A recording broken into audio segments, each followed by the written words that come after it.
The meeting's just about to begin. If you could take your seats.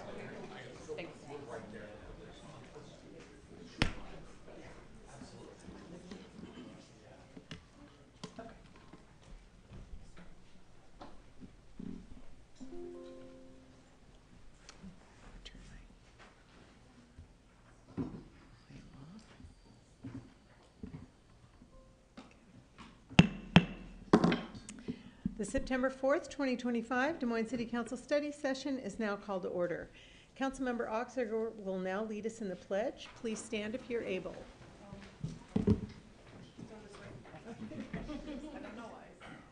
I pledge allegiance to the flag of the United States of America and to the republic for which it stands, one nation, under God, indivisible, with liberty and justice for all. Can I ask any city staff to maybe get up and sit over here so citizens can sit down? Thank you.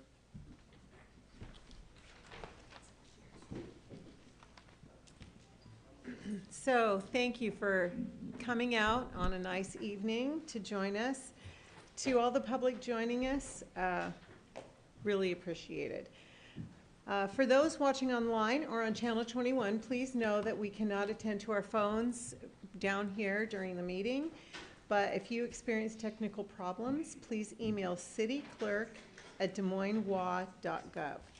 Do we have any correspondence not previously received by the council? No, Mayor. All right, thank you so much. Okay, first order of business is public comment. Because this is a study session, we'll be hearing comments that address items on the agenda only tonight. Other subjects may be heard at our next regular meeting. We ask that tonight public comment will come from, not from the podium, but from down here. So we ask that you keep your comments respectful. You'll have 3 minutes to speak if you come up.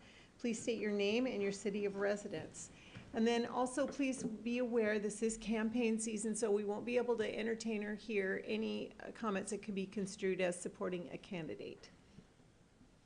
All right, so first up we have Bettina Carey.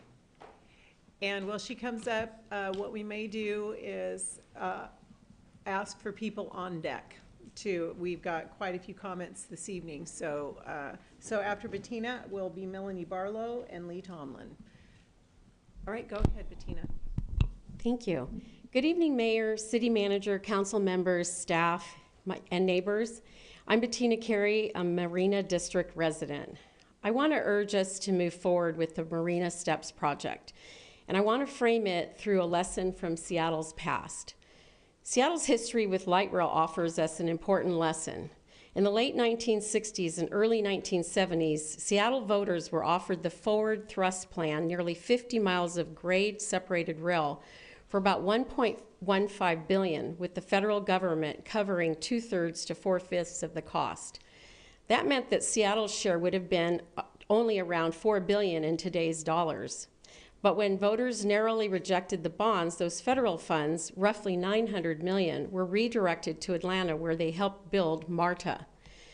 Fast forward to today, building a rail system is costing tens of billions. Sound Transit's light rail, the current expansion plan, carries a price tag of nearly $54 billion. We're getting a system, yes, but at a far greater cost and with fewer federal dollars. The lost opportunity from waiting is undeniable. That's the same situation we risk here in Des Moines if we stall on the Marina Steps. Right now, the bond funds are available, but if we wait too long, not only do we risk arbitrage tax issues, we risk higher construction costs and losing momentum entirely. Seattle has just shown that what a STEPS project can achieve. This summer, the city opened its new waterfront redevelopment, including the Union Street steps, connecting downtown to rebuilt piers and promenades. The reaction has been overwhelmingly positive. The steps are more than a staircase. They are a civic symbol, a gateway that draws people in, encourages walking, connects neighborhoods, and supports local businesses. They've become a focal point of pride. We have that same opportunity here. Docks and seawalls are critical maintenance issues, yes, but they don't transform the future of our waterfront. The Marina Steps will. It's a visionary project that sparks economic growth, draws visitors, connects our marina to the city center, and will leave a lasting legacy. In 2018, over 1 million visitors came to Des Moines Marina. Downtown foot traffic rose 8% in 2023, and tourism revenue in Washington State continues to grow year over year. Every dollar invested here has the potential to return multiple times in economic activity. We're about $900,000 short of our goal, but there are clear ways to bridge the gap. Pursue state grants like ALEA or RCO, explore a public-private partnership, consider tax increment financing, and even engage the community through crowdfunding or participatory programs. The funding tools exist. We just need to use them. Seattle missed its chance once, and it has paid dearly ever since. We don't need to repeat that mistake. The Marina Steps is our chance to act boldly now before the cost of waiting becomes a burden for future generations. Let's seize this moment, approve the Marina Steps, allocate the bond funds, and commit to a future-ready waterfront that will attract visitors, strengthen our economy, and create a lasting legacy for Des Moines. The time to act is now. Don't let this transformative opportunity slip away. Don't wait. This is our forward thrust moment. Act now. Thank you. Thank you, Bettina. Melanie Barlow.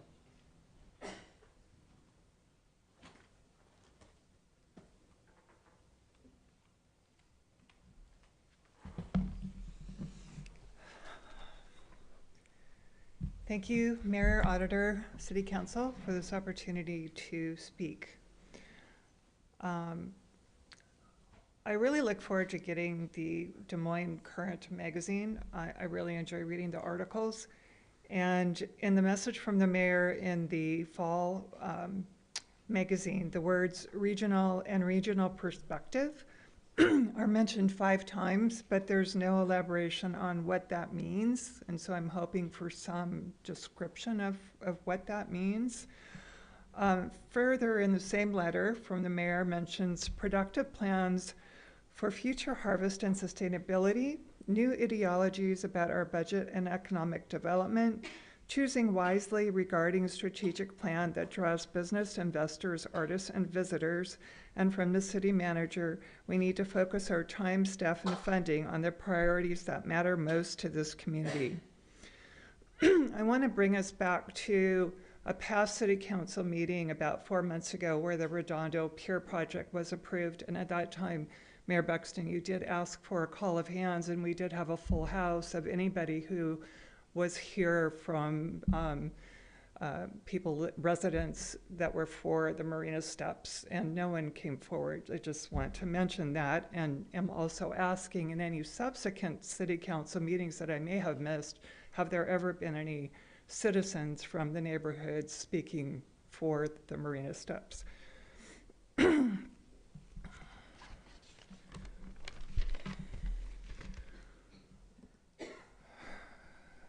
Knowing that Des Moines has a serious budget deficit and STEP's budget now at $10 million, how does STEP's bring in the urgent revenue needed to aid our ailing budget?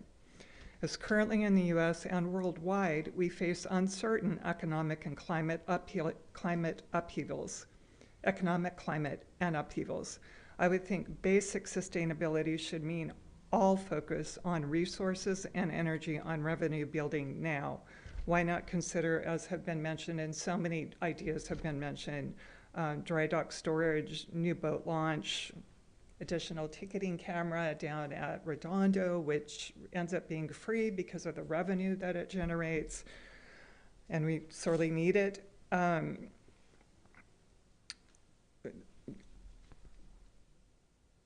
I also just wanted to say, as a Des Moines community member, I really do enjoy going into Des Moines. Unfortunately, there are only a couple of businesses that I go to because it just, I guess when you think about beach towns, it's like there's a block or two of businesses with really cool frontage that just draw you in. And I don't really see any blocks in downtown Marina that give you that feeling. So I just wanted to put that out as another idea, sort of a facelift of the community. Thank you. Thank you, Melanie. Lee Tomlin. And then up after that, Victoria Andrews and Bill Linscott will be next.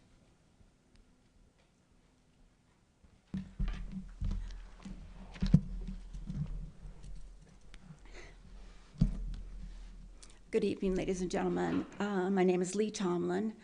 I live in Redondo, Des Moines, and I'm here tonight to oppose the steps, the marina steps.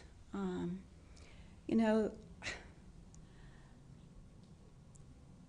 I heard her mention about the steps in Seattle and how wonderful they are. I don't know if anybody's been down there and been on the steps and tried to walk up to the marketplace on those steps. I don't see very many people there when I've been there.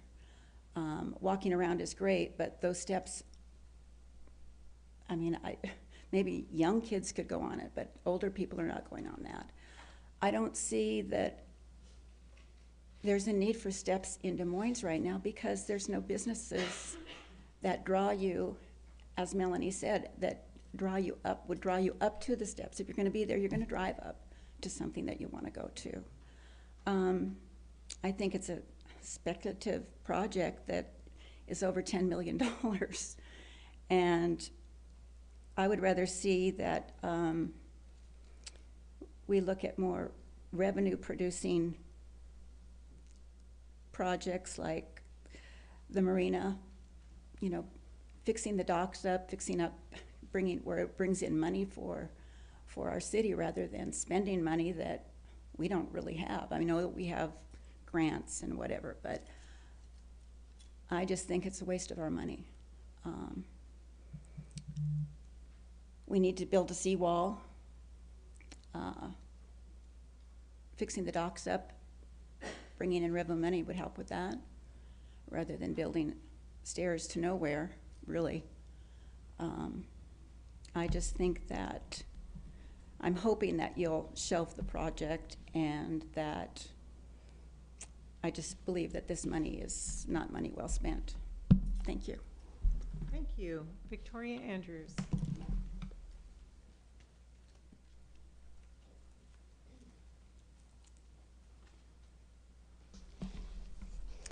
Thank you. Good evening, Mayor, council members, friends and neighbors, and staff, all of whom I respect greatly. I'm here, Victoria Andrews from Des Moines, because I'm conflicted, and I know the rest of you may be as well, because I do want the steps. I just think perhaps now is not the moment. So now I'll get on with my comments. The previous administration has put you all between a rock and a hard place, and I feel your pain. The clock is ticking on those bond funds, but I hope you don't make any final decisions tonight. Please permit me to bring out an old saw that I'm sure you've all heard. The Marina Steps project puts the horse before the cart. From the beginning, the steps have been touted as the gateway to the marina and a way to give families more reason to spend time there. I understand it's part of the entire redevelopment of the waterfront, but it's always perplexed me that the steps should be funded and completed before the South 223rd Green Street project, one that really does connect downtown to the marina. It's been on the horizon since 2016, and preliminary designs were initiated 2 years ago, but we were always told this project would not be pursued until after the steps. The April 2024 study report indicated projected costs of around $10 million. Does that ring a bell? And since it's a stormwater project, additional funding opportunities were listed. Could the South 223rd Street Green project meet bond ordinance eligibility, even if it meant the city would be faced with arbitrage at the end of the year? Forfeiting interest is a bitter pill, but I believe the case could be made for why it makes sense, and it's better than giving all the money back. Switching gears after a significant amount has already been spent designing the steps is going to make the city look bad. Thus the conflicts with me. But Midway Park is the only other possibility that's being discussed because it is 90% designed and nothing else comes close. It's never been part of the planning for these funds. Substituting the Green Street project can at least be framed as a critical part of the larger marina redevelopment while the city pursues additional funding to realize the steps as envisioned. And one final comment, if making the marina floor more family-friendly is the goal, could the council at least consider installing a playground in place of the more expensive splash pad? I was in Kent when Town Square Plaza's splash pad was installed, and I worked for Parks, and it was a nightmare for Parks maintenance to maintain. So just a thought. Thank you. Thank you, Victoria. Bill Linscott, and then up on deck, Katie Paulson and Charlene Bacalzo.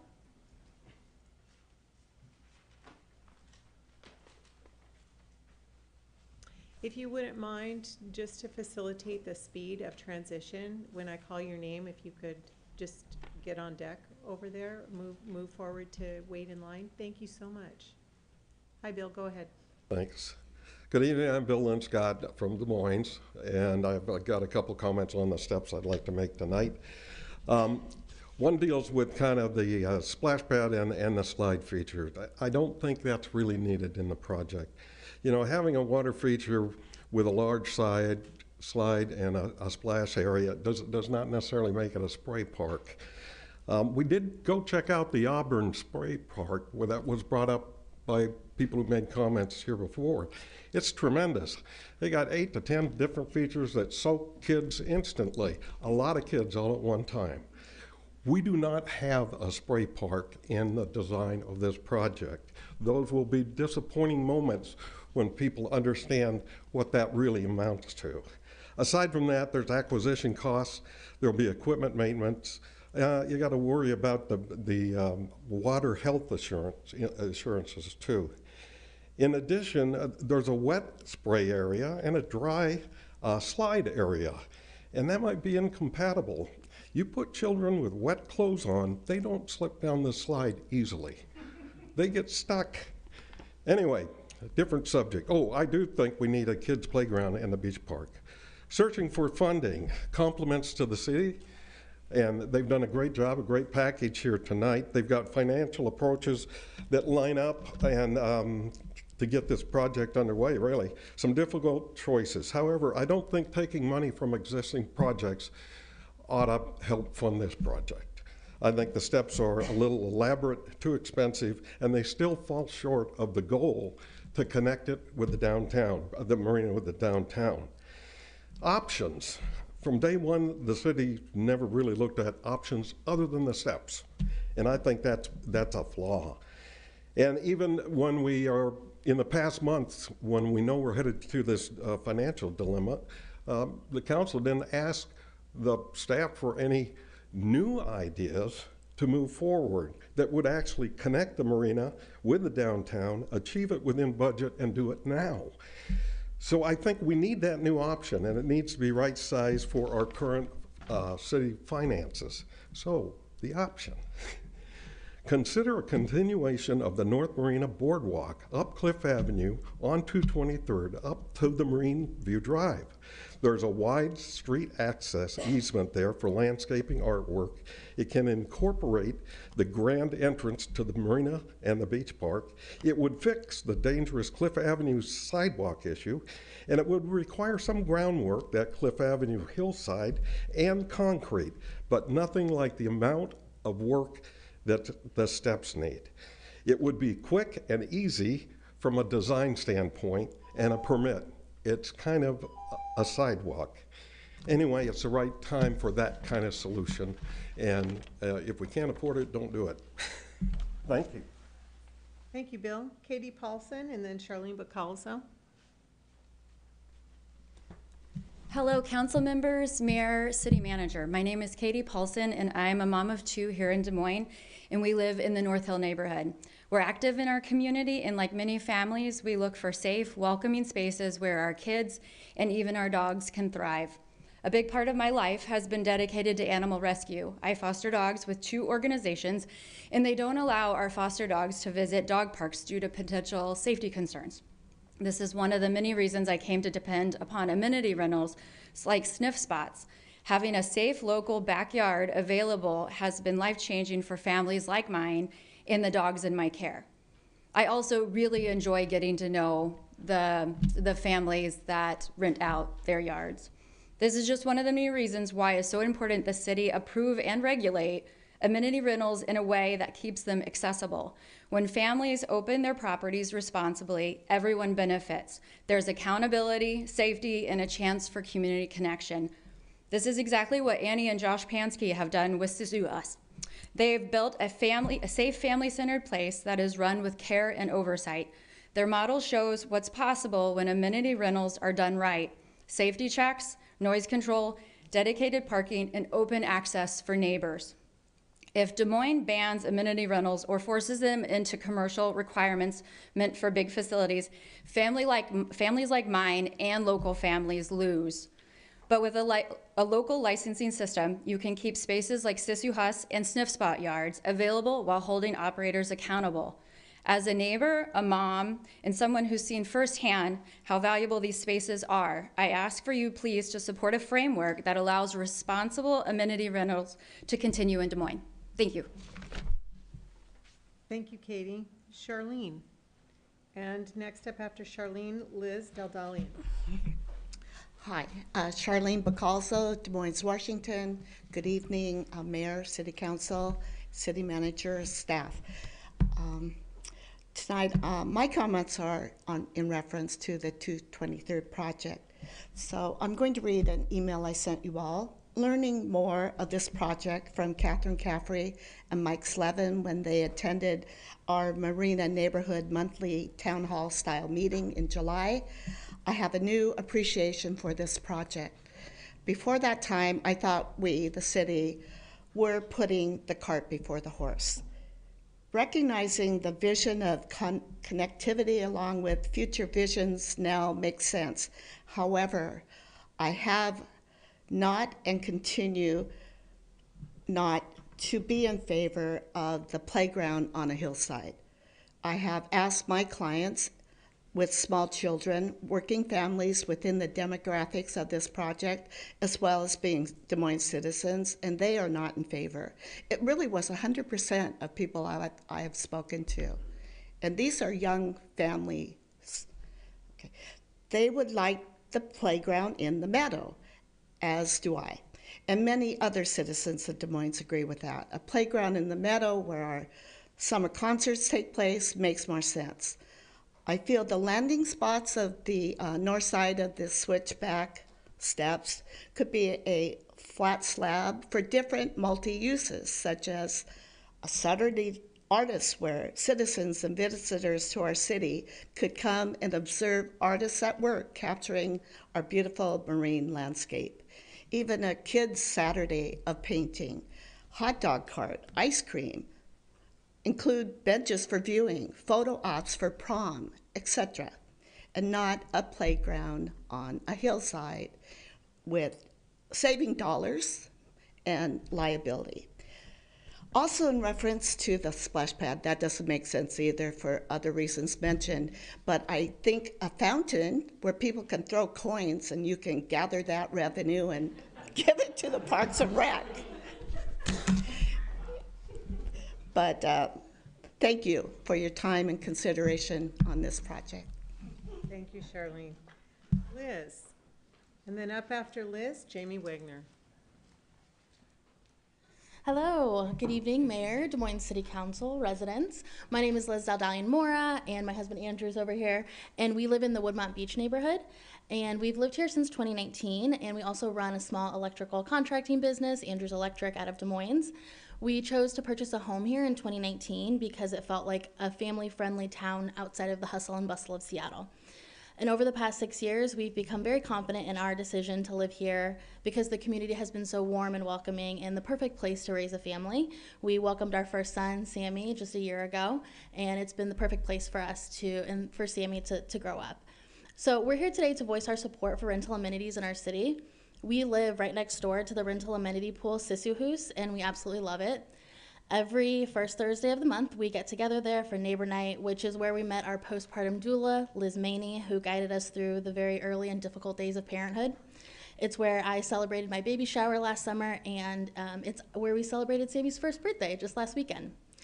We think the operators run a clean, welcoming, and fun space, and they've always been very respectful to us. Our son's nursery is just 15 feet away from the pool, and we've really never had issues with noise or disruption. When we're also outside gardening or barbecuing, we love to hear the laughs and fun happening just next door, and I don't think it would be an exaggeration to say that it's become the heartbeat of the Woodmont Beach community. We're also in support of rental amenities in our community because, as we all know, the economy is pretty tough right now, so in the future, we may want to rent a portion of our property, and we'd love to have smart regulation around this in our community. We ask the council to consider a simple approach to these rental amenities, like issuing business licenses, including a good neighbor clause around trash, parking, and noise, and then creating a fair framework for enforcing the good neighbor rule that would include revoking licenses if there's 3 or more complaints from 3 different neighbors in the area within maybe like a half a mile or 1 mile radius. As small business owners and new parents to a young child, it's very hard for us to frequently attend city council meetings and engage in civic matters as much as we'd like to. So following this meeting, we'll email the city council with our contact information. We're more than happy to offer more feedback around this, but us attending physically is not really in the cards for us more than once or twice a quarter. So thank you all for allowing me to have this opportunity to speak with you in person, and I hope that you take my feedback into consideration as you determine the direction of rental amenities in our community. Thank you. Thank you, Liz. Thanks for taking the time to come out when it's so hard. Appreciate it. Come on up, Jamie, and then after that, Vic Pennington. Thanks for having me, guys. I'm Jamie Wagner. I live in the Woodmont neighborhood of Des Moines and have lived there for over 40 years. I'm not against the stairs. I'm against the stairs right now. We're not Seattle. The fact that money has already been spent on designing the Marina Stairs should not be used as an excuse to rush into a multi-million-dollar construction project. Approving this now would tie the hands of the incoming council before they've even had the chance to listen to residents, examine priorities, and determine whether this project truly serves our community. Spending on design is a sunk cost. It should never dictate future commitments that could place an even greater burden on taxpayers. Pushing forward in this way is not responsible stewardship of public funds. Fiscal responsibility means weighing current needs, long-term impacts, and community priorities before committing to projects of this scale. Making this decision now, knowing that at least 2 of you will not be here in January and not be accountable for the outcome, only adds to the community's concerns. Residents already struggle with trust in the council, and choices like this reinforce the sense that decisions are being made without full regard for accountability or the long-term financial picture. What we need before moving forward on projects of this scope is a comprehensive strategic financial plan, one that looks at the city's full range of priorities, obligations, and opportunities. Without that roadmap, committing millions to a single project is premature and risks putting other essential needs at a disadvantage. If rebuilding trust is truly a priority, then large financial commitments like this should be left to the incoming council, the leaders who will be responsible for carrying them out and accountable for the results. Thank you. Thank you, Jamie. Vic. And after Vic, Matt Pina.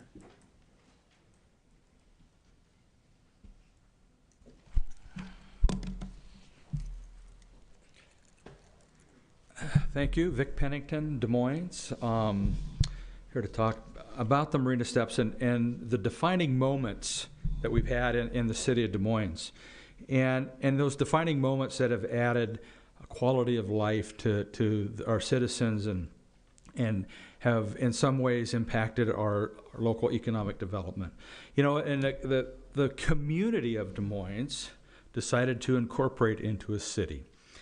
And then they continued to grow with city annexations as they came up the hill and took what's now the central area of Des Moines and then on up into the Pacific Ridge, north into the North Hill areas. There was annexations there, south into the Woodmont Redondo area.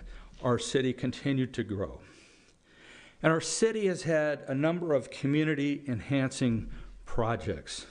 Stephen J. Underwood Park. And that came at the death of Master Police Officer Stephen Underwood. Heard about Midway Park. Midway Park, in my opinion, I consider that a community-changing park.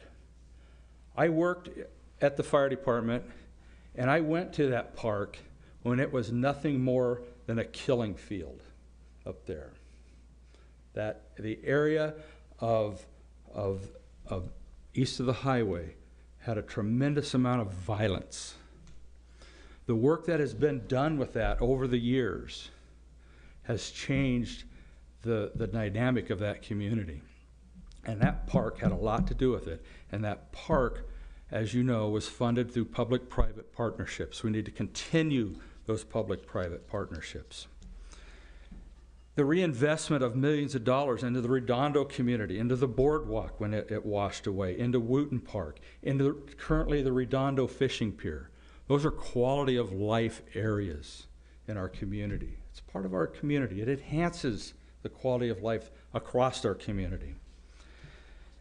You know, the building of the Des Moines Marina, and I have to imagine that that was a pretty bold move in 1970, and it impacted the residents around there. There was houses where the condos are now. There were houses on the beach.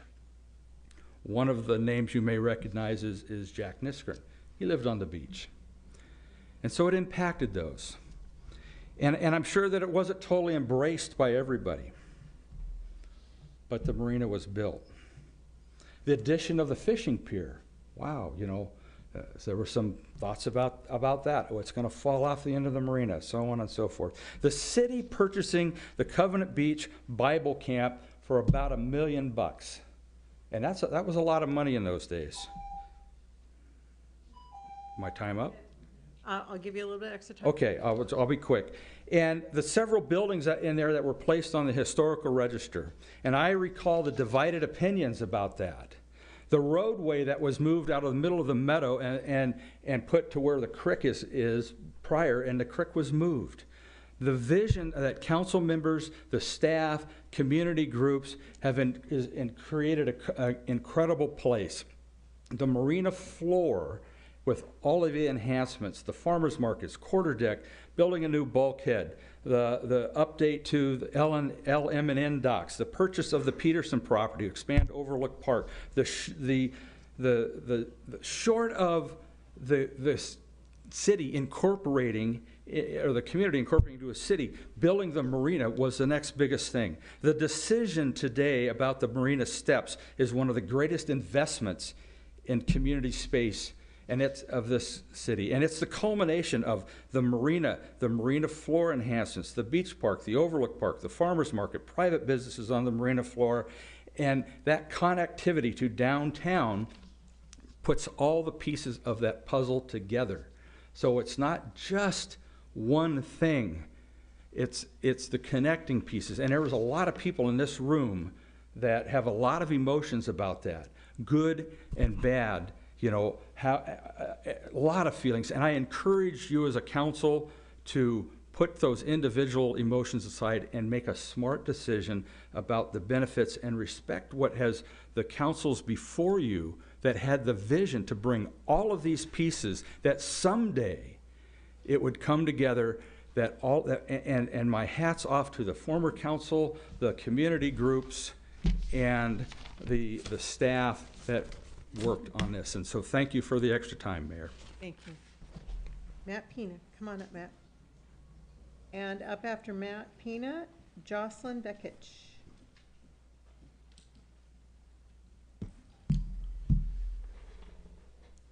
Good evening, Mayor and Council.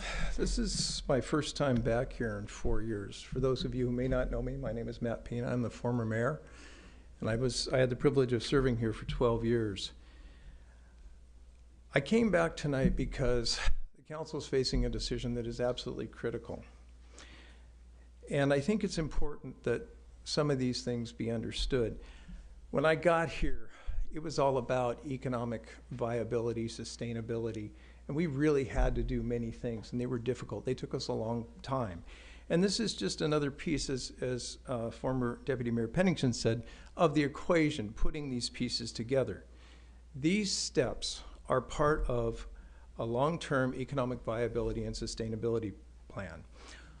Over my 12 years here, we met with consultants and analysts and many others who talked to us about the need to connect our downtown, to increase its walkability and connect the businesses and so forth. These steps will improve the city's connectivity, its walkability, and it brings this gem of ours, this marina, that years ago they had the vision to build. It brings that in, and now we'd have this connection on 223rd, and it helps business. You know, have you ever seen a mall with one building, with one business in it? It doesn't work. You have to have multiple businesses supporting multiple businesses. And that's what this connectivity does. I realize it's kind of a sacrifice, but at this time, it's a short-term sacrifice for the long-term gain. We're fortunate to have the marina in the environment we have, but connecting the marina with the downtown will promote tourism. It'll promote the improvement of 7th Avenue. It'll help people reinvest in the old buildings, and finally get those people who are here land banking, just holding on to property, to move, because it will increase the value of what they can do. I encourage the council to move forward with the development of the marina steps. In short, it is the short-term sacrifice, but it will create the long-term benefit. It will be a noteworthy improvement to our community, and it will provide the economic benefit that we need. It's very difficult for cities to be sustainable long-term. We all know that there's ebbs and flows to these budgets. But putting these pieces in place, connecting this puzzle, this is how you do it. And we've proven that. When I became mayor, I was told we were going to be bankrupt in 6 months. And guess what? That didn't happen. And I worked with you, Tracy. And I worked with you, Matt. And, you know, I worked with many people that are still here on staff. They're amazing people. We did the right things, and we got it done. You can do it, too. Thank you. Thank you, Matt. Jocelyn, come on up. And next after Jocelyn will be Annie Pansky. Oh, where are these?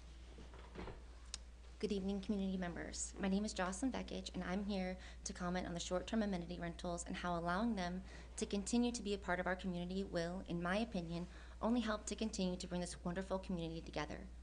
My husband and I were both born and raised in this beautiful state and have happily called Woodmont Beach in Des Moines our home for just over 7 years. We have met so many great people here, but many more due in part to the amazing community outreach that Annie and Josh Pansky have done by opening up their pool to the community, bringing the community together for free events that everyone is able to take part in, has brought so many people and families together who might not have otherwise met. Allowing short-term amenity rentals with limitations would be the best option by allowing the owners to receive the proper insurance coverage that they need to help ensure the well-being and safety of our community. Therefore, I think option 3 would be in the best interest of our community by allowing things to continue with limitations being added as needed. Thank you. Thank you, Jocelyn.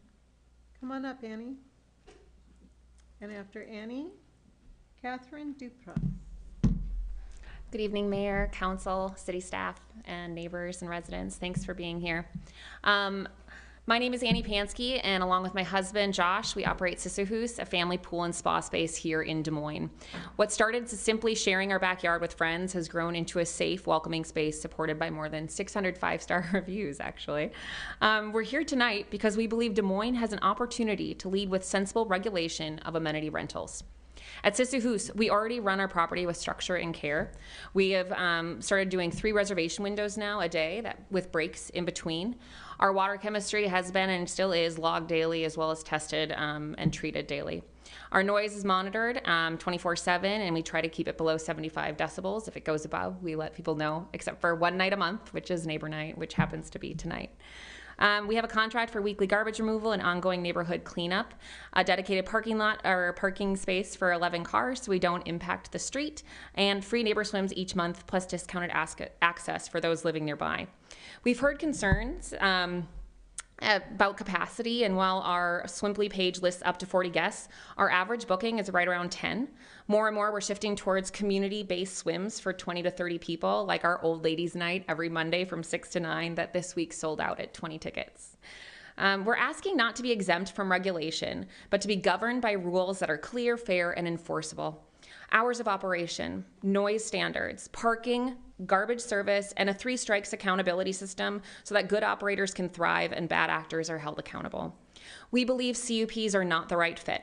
They were designed for cemeteries and commercial facilities, not family homes. A registration-based system paired with a B&O tax compliance would be simpler, scalable, and would generate revenue for the city while keeping families like ours in compliance.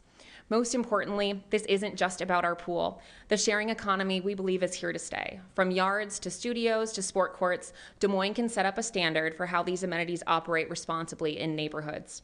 We sponsor youth sports programs, donate to local schools and charities, host neighborhood events, and this year we proudly participated in the Waterland Parade. We want to keep investing in Des Moines through Sissuhus, but we can only keep doing that if responsible amenity rentals are allowed to operate legally. Thank you for considering a path forward that balances neighborhood integrity with community opportunity. Thank you, Annie. Come on up, Catherine. And after Catherine, Katie Kalaluhi. Good evening. My name is Catherine Dupras, and I live in Auburn, actually, with my family, but I grew up in Des Moines, and I work in Des Moines at Woodmont, and my children attend school at Woodmont also. I'm here in support of allowing amenity rentals, and we need to approve amenity rentals like Sissuhus to continue having safe, inclusive, and accessible spaces for families to gather. Having grown up in Des Moines myself and wanting to continue being part of the community here, Sissuhus has provided such a loving community that my family was looking for. I'm a teacher in the community, and that's how I met Josh and Annie Pansky. They opened their pool up to our school staff as part of their commitment to community, and they opened up their pool for events, free to neighbors to invest in creating that welcome neighborhood feel that they're looking for. I've been blessed with getting to meet many of the wonderful families that attend these events, and Josh and Annie just continue to make improvements for the pool, like installing noise monitors to ensure the guests are respecting surrounding neighbors, installing some anti-drowning activities and life vests, having hours of operation that do not exceed the city rules, and allowing them to rent out their space when they are not gifting it to the community allows them to continue providing these free events to the neighbors. So I urge you to choose option 3, allowing home amenity rentals like Sissuhus to operate in a way that is fair and feasible and sustainable for their business, and then allowing them to continue that community outreach. So thank you for your time and consideration. Thank you. Katie, come on up.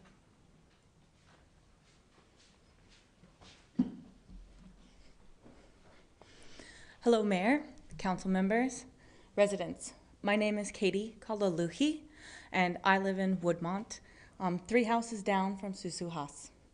I have lived in the house since 2013, before Annie and Josh moved into the house.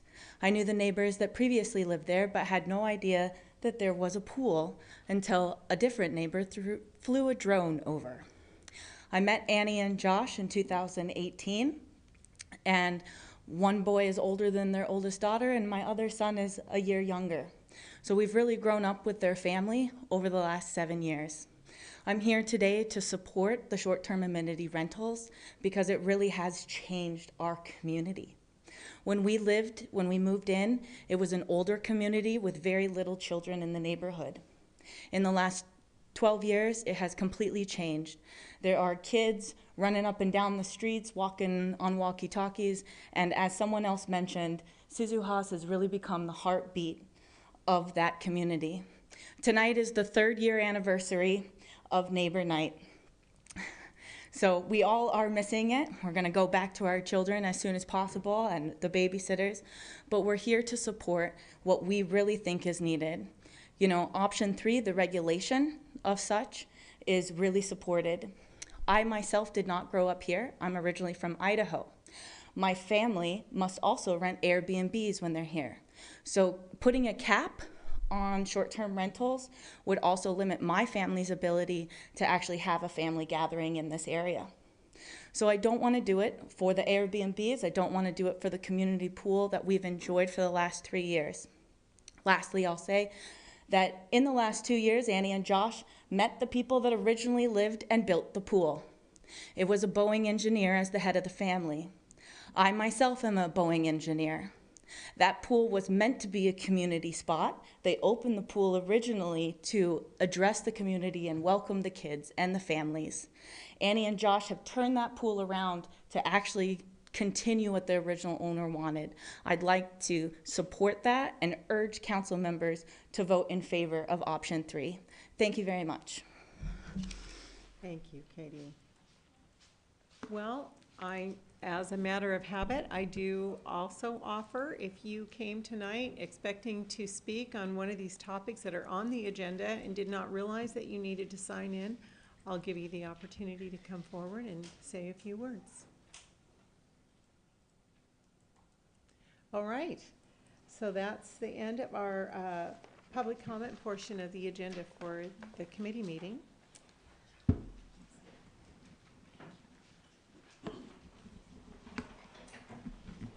Oh, we're not at the committee meeting. So anyway, yeah, it's not part of the committee meeting. Thank you. So next up, we're going to be. Oh, yeah. Oh, okay. Are you moving the mic on? We're a little bit crowded up here. We're going to take care of some infrastructure here. Oh, I think, over there, okay. All right.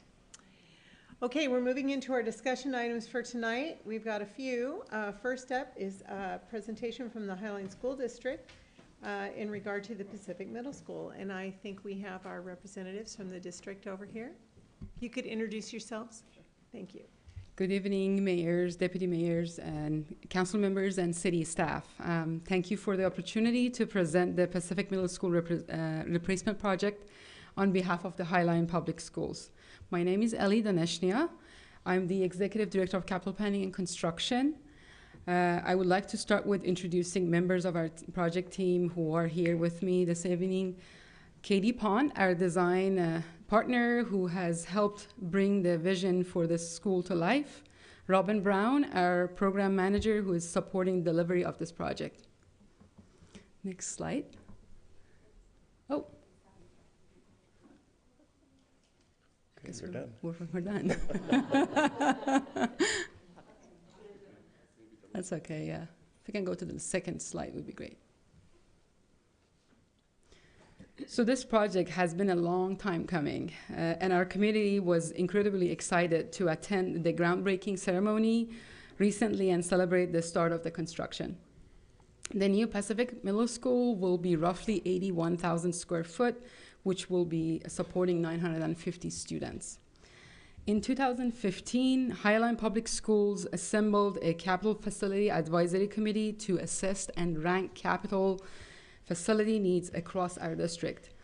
One of the most pressing needs identified back in 2016 was that the overcrowding of the middle schools, especially as we worked to move the sixth grader to our middle schools, which that resulted the local funding being secured in November of 2016 to replace the Glacier Middle School, as well as starting the design of Pacific Middle School.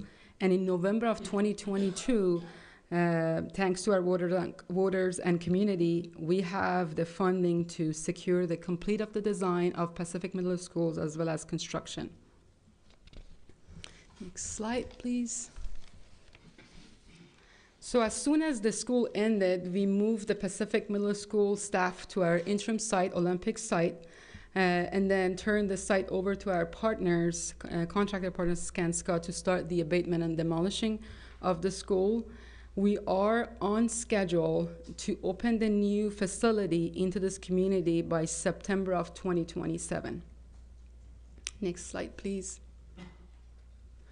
So as you're aware, Pacific Middle School is in the southeast corner of the site, shared a campus with Midway Elementary School as well as the Mount Rainier High School. A variety of sports and play fields are surrounded within these amenities. The replacement of middle school will take place in the same location, a little bit shifted to the behind the sites, but it's going to be within the same vicinity of the existing Pacific Middle School. Next slide, please.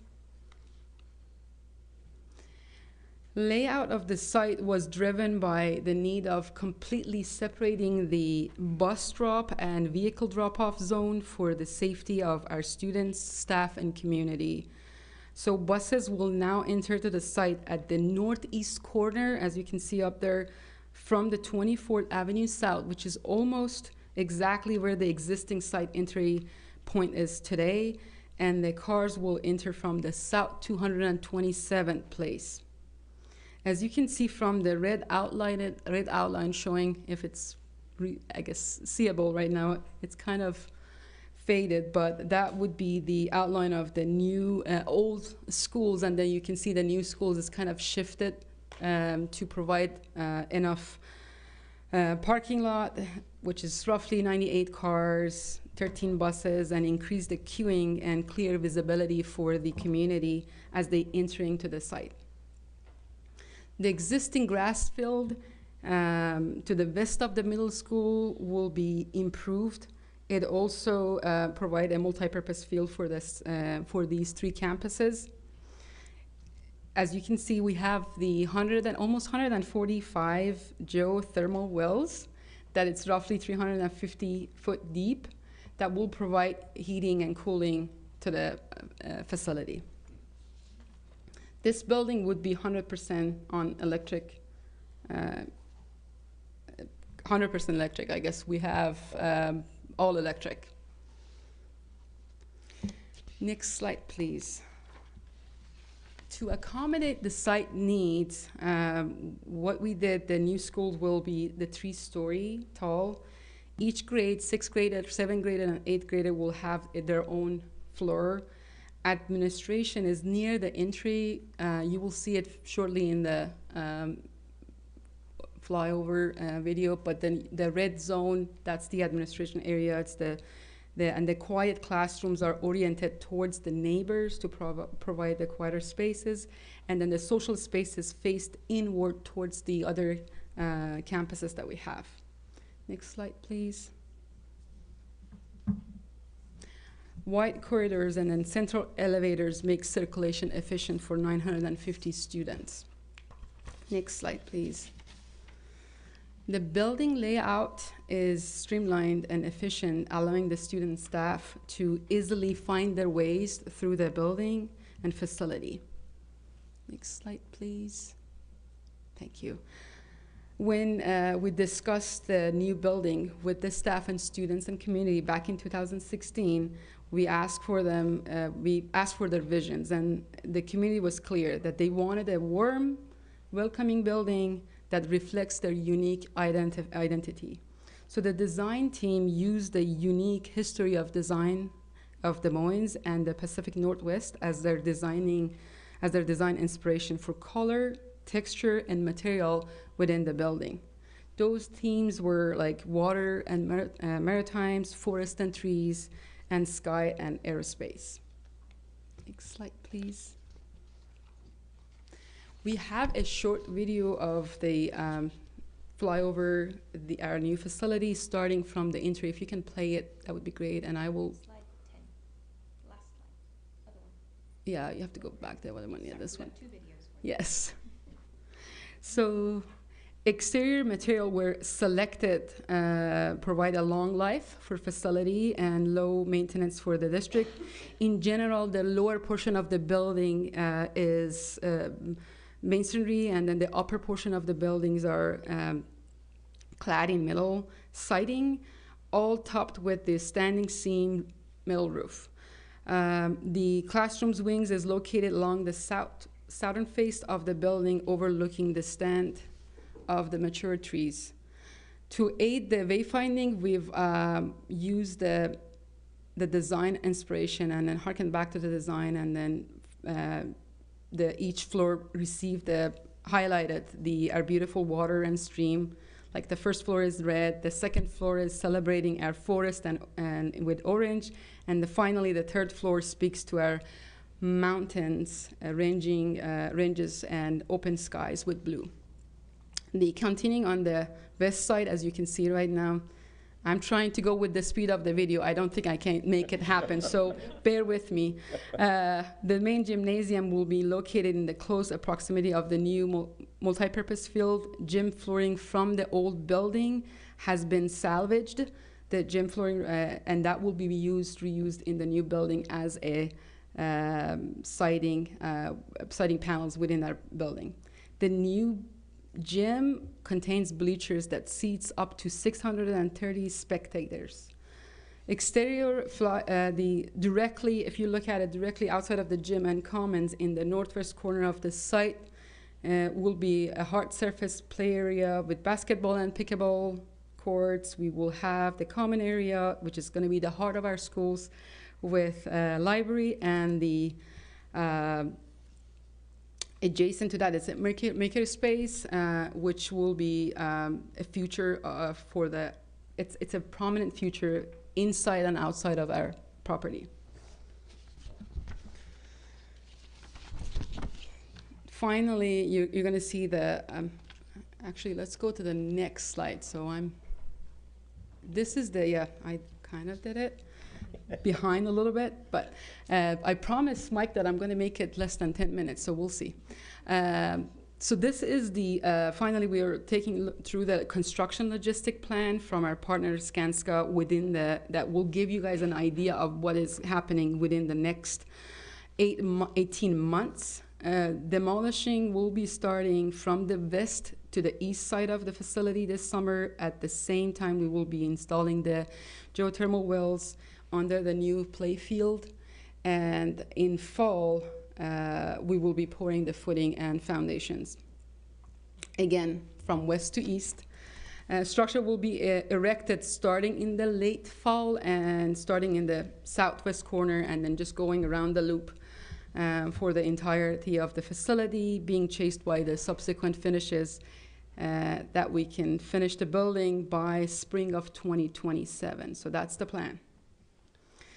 This project, if you can go to the last slide, this project is actually reflect years of planning since 2016 and the community inputs and voter supports.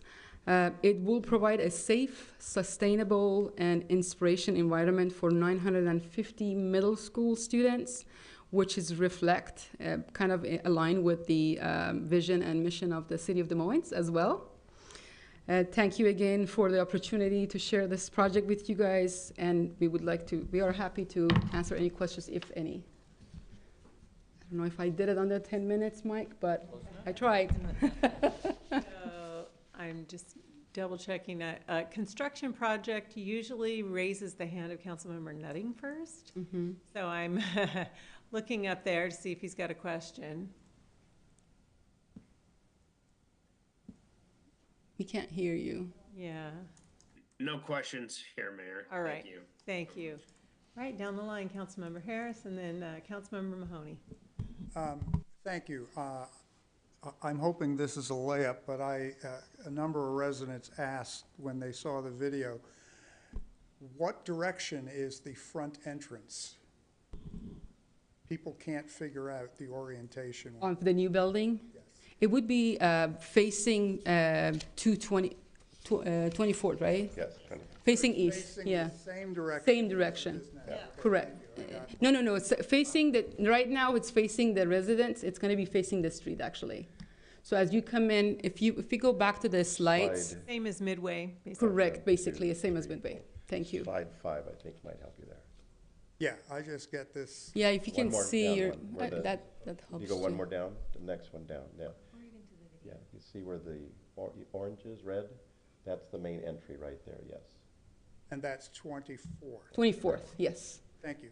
And the other thing, just wonky, offline, but when I heard the geothermal thing, yes. I mean, that's like legit. I'm just 350 feet.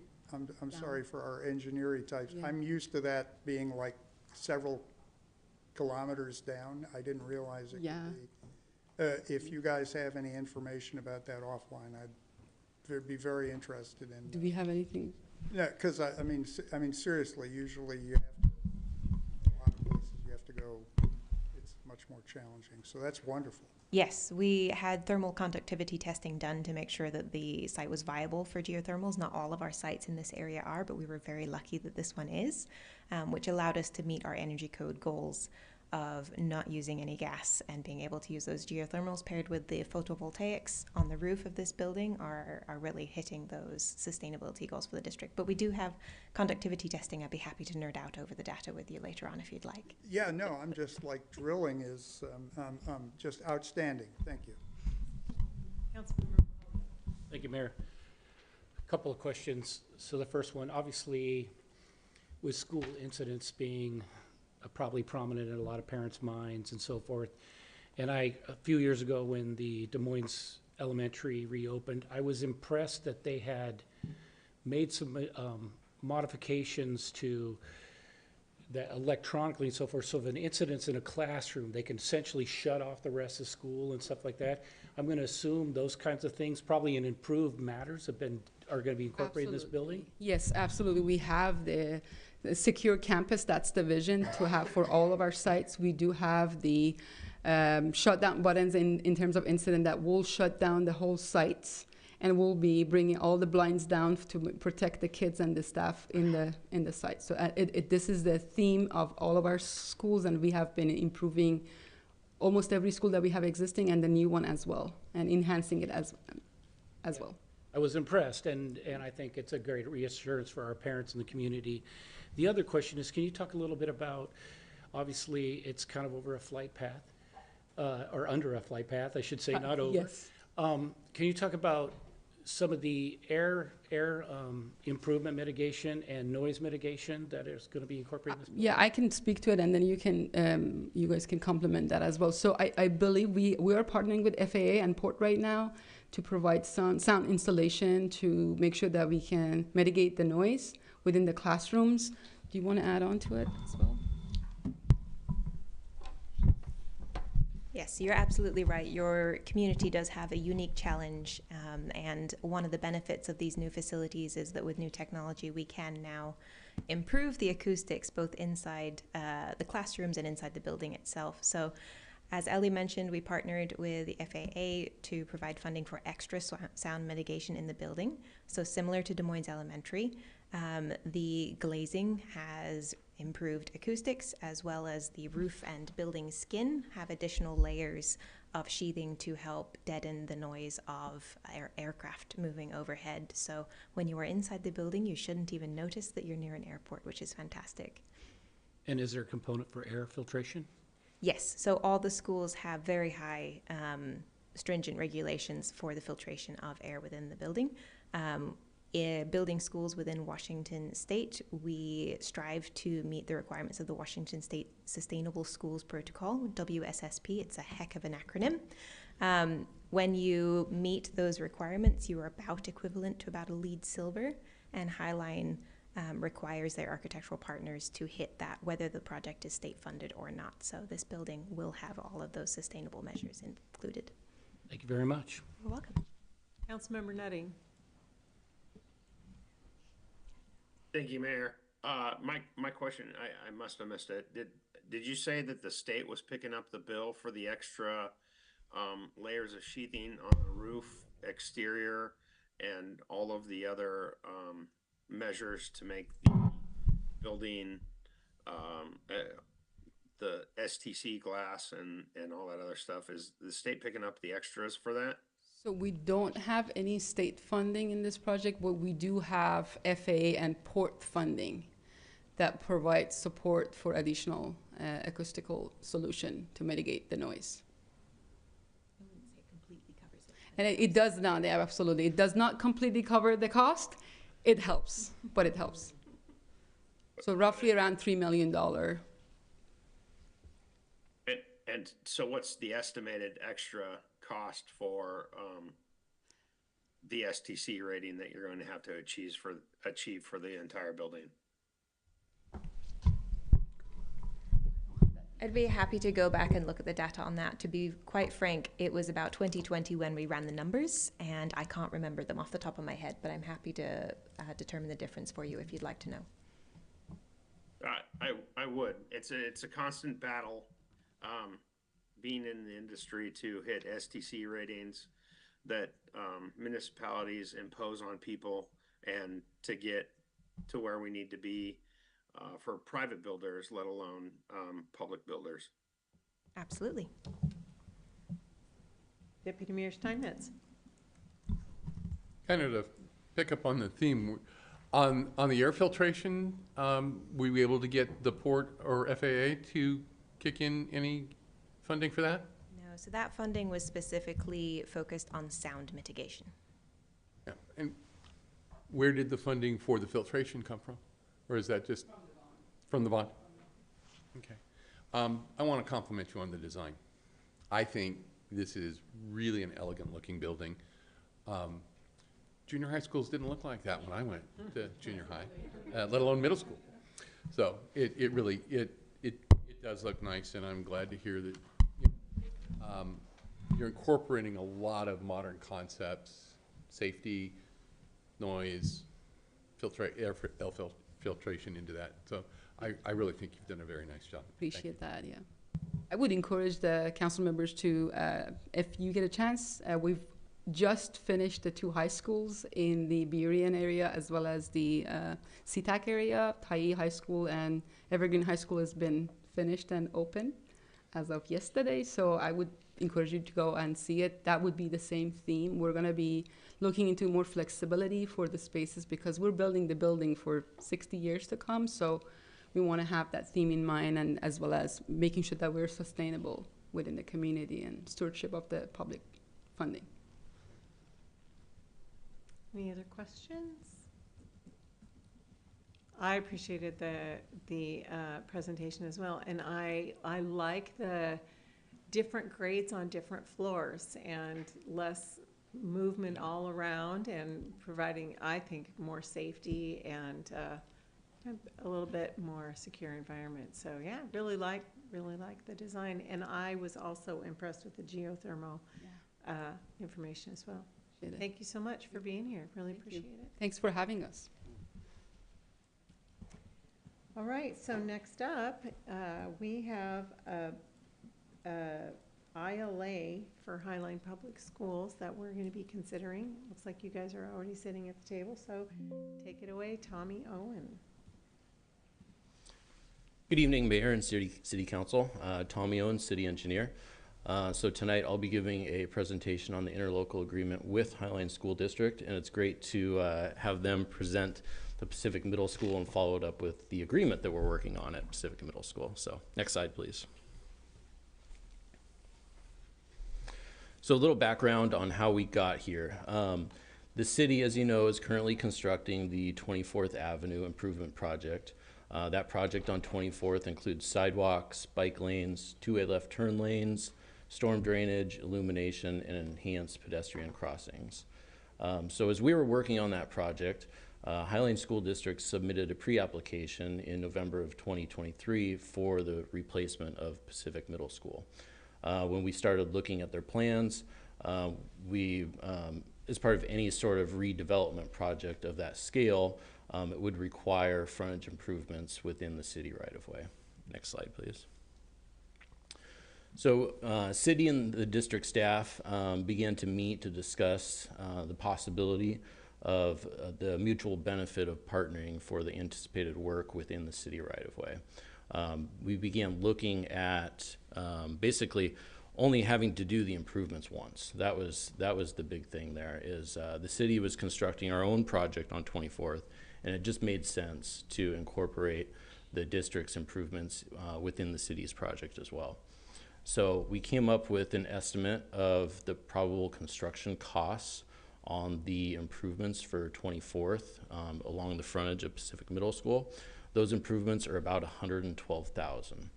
So the district improvements, so the school, backing up, the school district would pay the city $112,000 basically for the partnership with the city, and the city would construct the frontage improvements on 24th. The school district would receive a credit in the amount of $112,000 towards their future traffic impact fees because 24th Avenue South is identified on the city's transportation impact fee project list. Now, as a partner to the city's 24th Avenue project, the utility undergrounding would not be required, as it was previously waived by the council for the city's project. Next slide, please. And with that, I've provided the suggested motion. Thank you. So before we entertain the motion, any questions? Councilmember Harris. Sorry, and I can take the answer offline, but it just occurs to me, ballpark, what are the total projected impact fees for the project? I believe it's $271,000. Very precise, thank you. Right, we'll entertain a motion. Councilmember Nutting, go for that.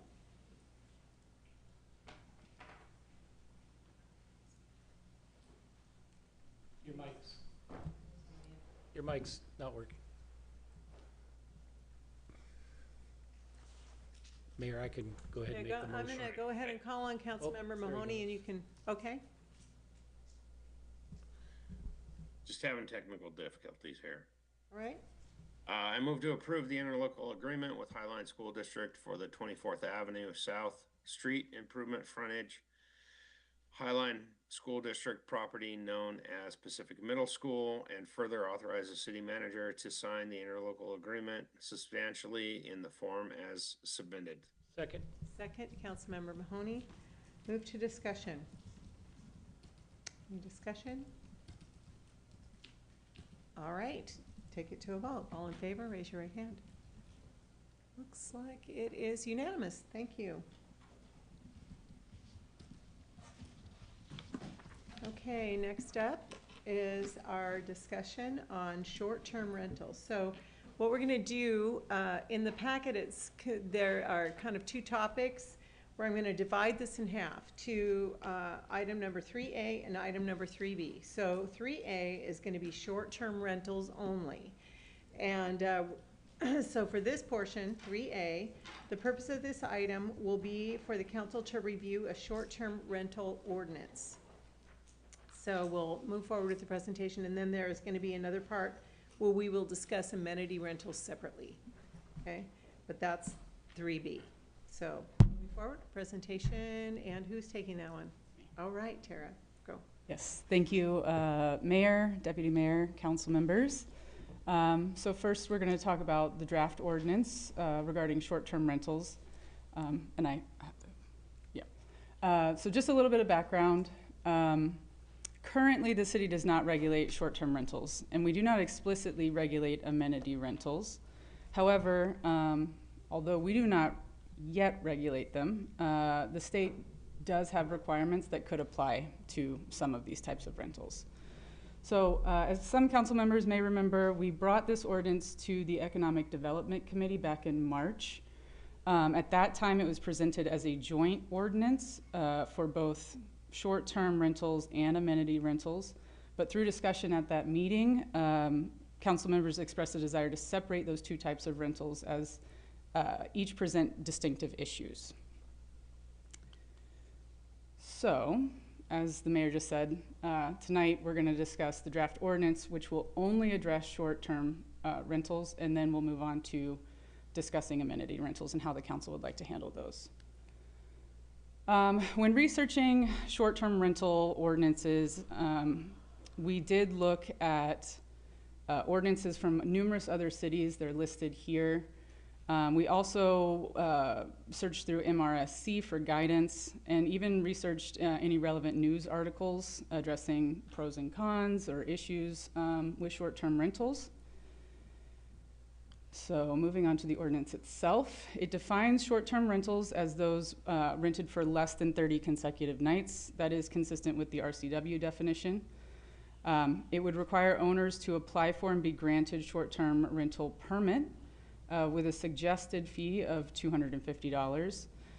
The permit is intended not only to help with enforcement by letting the city know how many and which dwellings are being used as short-term rentals, But it also requires owners to write a notification letter that would, and they'd have to send that to every neighboring property, letting them know that the property is being used for short-term rental, and it would provide them contact information for a local property representative should they have any issues.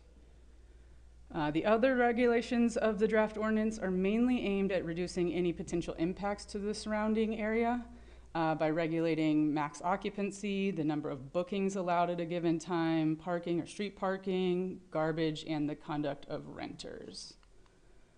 For occupancy, the draft ordinance contains this table, and it bases the maximum occupancy on the number of bedrooms in the dwelling unit.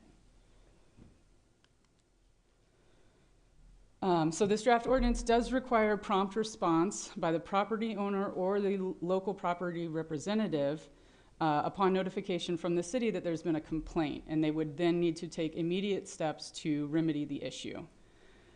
This ordinance does make the property owner liable for all violations, which would be classed as Class 1 civil infractions.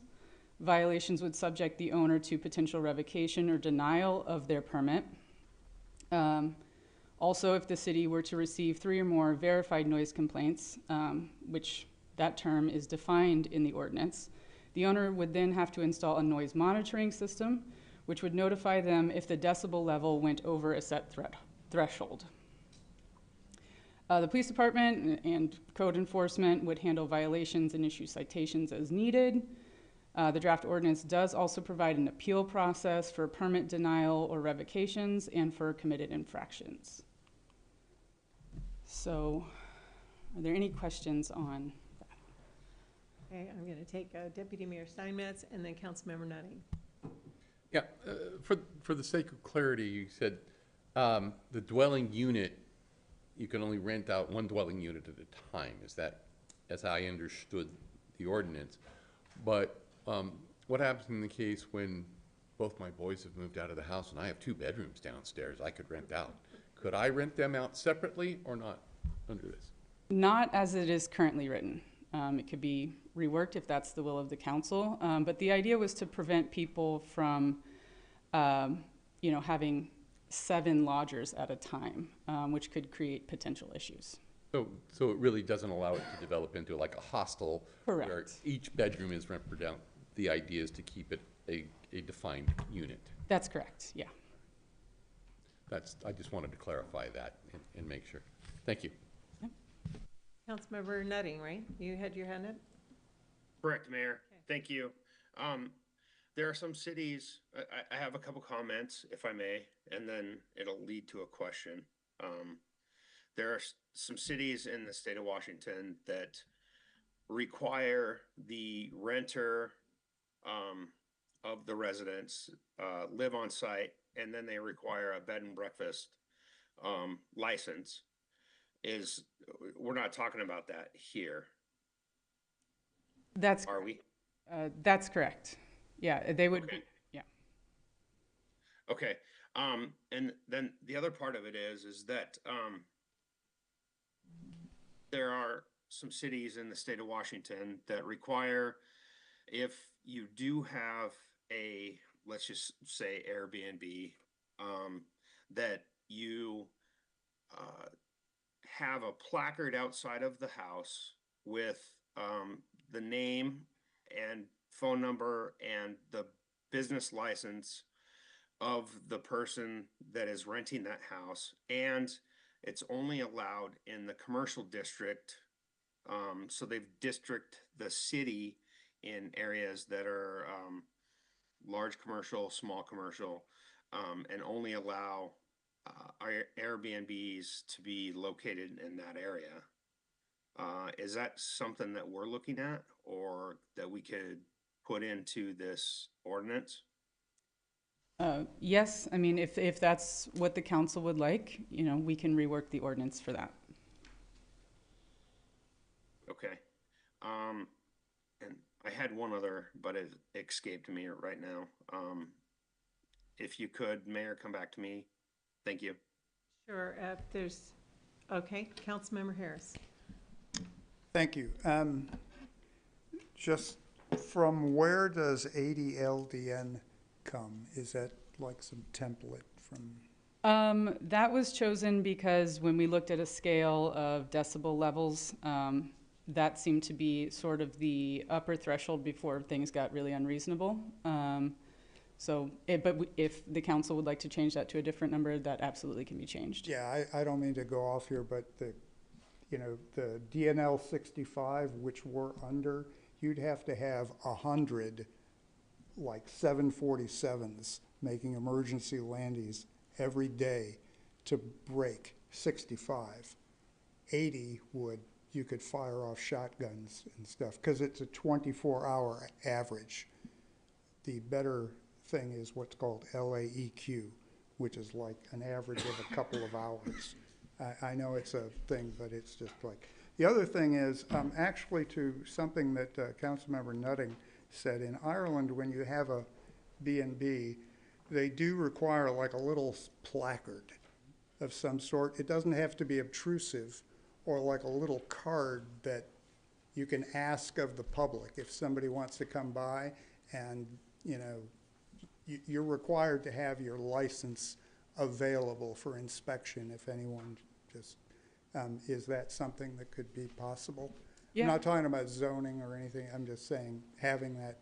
Be a requirement. Where you don't want it to be like this huge, but just something where people, if they wanted to know, they could just. You mean just post it outside the? Well, in Ireland, I mean, because B&Bs are such a thing, you have this little placard, and usually it's done. I do want to interrupt really quick for all of us.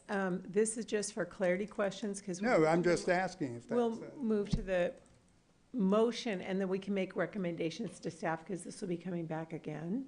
So if we're going to ask her to incorporate things, so just as a note, any other questions on the presentation for clarity? Councilmember Mahoney. Can you speak to, obviously, they get a permit, business permit, stuff like that. Is there an inspection process prior to operational? No, not as currently written. Okay. And as far as non-compliance, so let's say, I'll give you a couple examples.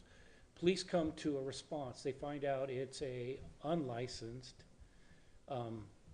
Airbnb. What would be the fine structure for them? Obviously, they'd be required to get a license, go through the process, but would there be a fine or something along those lines as well? Yeah, so they would be operating against the ordinance as it's currently written. So that would be a civil infraction. Was that $513 fine or? It's class ones are $250. $250? Okay. There's no need, obviously, inspection process, there's no health inspection involved in this one. Right. At all, okay.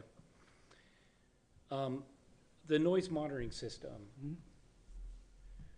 So this is something that goes to the owner, and it's their responsibility to handle it, and would be located outside the house, obviously, because it would be the noise that neighbors would be hearing. We don't currently require whether it's inside or outside. They do make them monitors for both. And maybe that might be a requirement we have. I mean, obviously, if they're getting a noise monitor, there's been a history of noise issues, correct? Right. But what about our access to that data? Where it can't be manipulated or word or whatever, how would our officials be able to verify that there's been a violation of whatever that decibel level is set? I mean, there's currently no mechanism for that in the ordinance. Is there any suggestion on how we might? I'm just looking at, and I don't know, maybe the police chief, obviously, I don't know if you've had experience in this, but how would an officer who's responding or code enforcement officer respond when there's been this noise issue and the validation and the potential of citation, et cetera? I haven't reviewed the ordinance, so I haven't reviewed it. If you're talking about our access to their data monitoring system, I think we'd need a warrant to access that, would be my guess. I don't think I could force a homeowner to give me access to data that they have on their own monitoring system. So there's obviously, going through the process, a problem. you issue a warrant, the warrant comes in, it verifies that it'd been a problem, they hadn't taken any action, then a citation could be issued or something like that, right? Okay, those are the questions I had, thank you very much. Okay, Councilmember Oxiger, and then Councilmember Harris. Yes, is there any is there any provision for air quality standards? What I ask for, the reason I ask is, we frequently have burn bans go into effect, and invariably, in my neighborhood, there's an Airbnb that they don't care, they just start burning outside, and it affects everybody in the neighborhood. So, is there any recognition of that? No, not currently. Is that something that could be added, absolutely. Thank you. Other questions? Councilmember Nutting.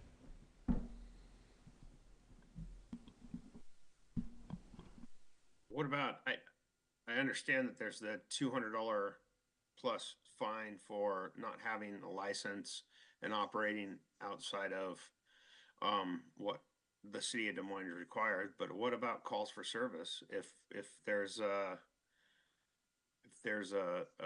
building, a structure that continuously has calls for service 2, 3, 4, 5 times a night, on a Friday and a Saturday, and then the next Friday and Saturday, they have the same thing. Is there any provision for that, or is that something that we can add? There is no provision for that currently. So if council would like us to add something like that, we can look into that. Councilmember Harris. Thank you. I did read the ordinance, and I'm sorry if I'm being thick, but when it says 3 complaints, we're talking about 3 complaints from 3 separate individuals, or 3 on one night, or 3 on separate? Are you talking about 3 verified noise complaints?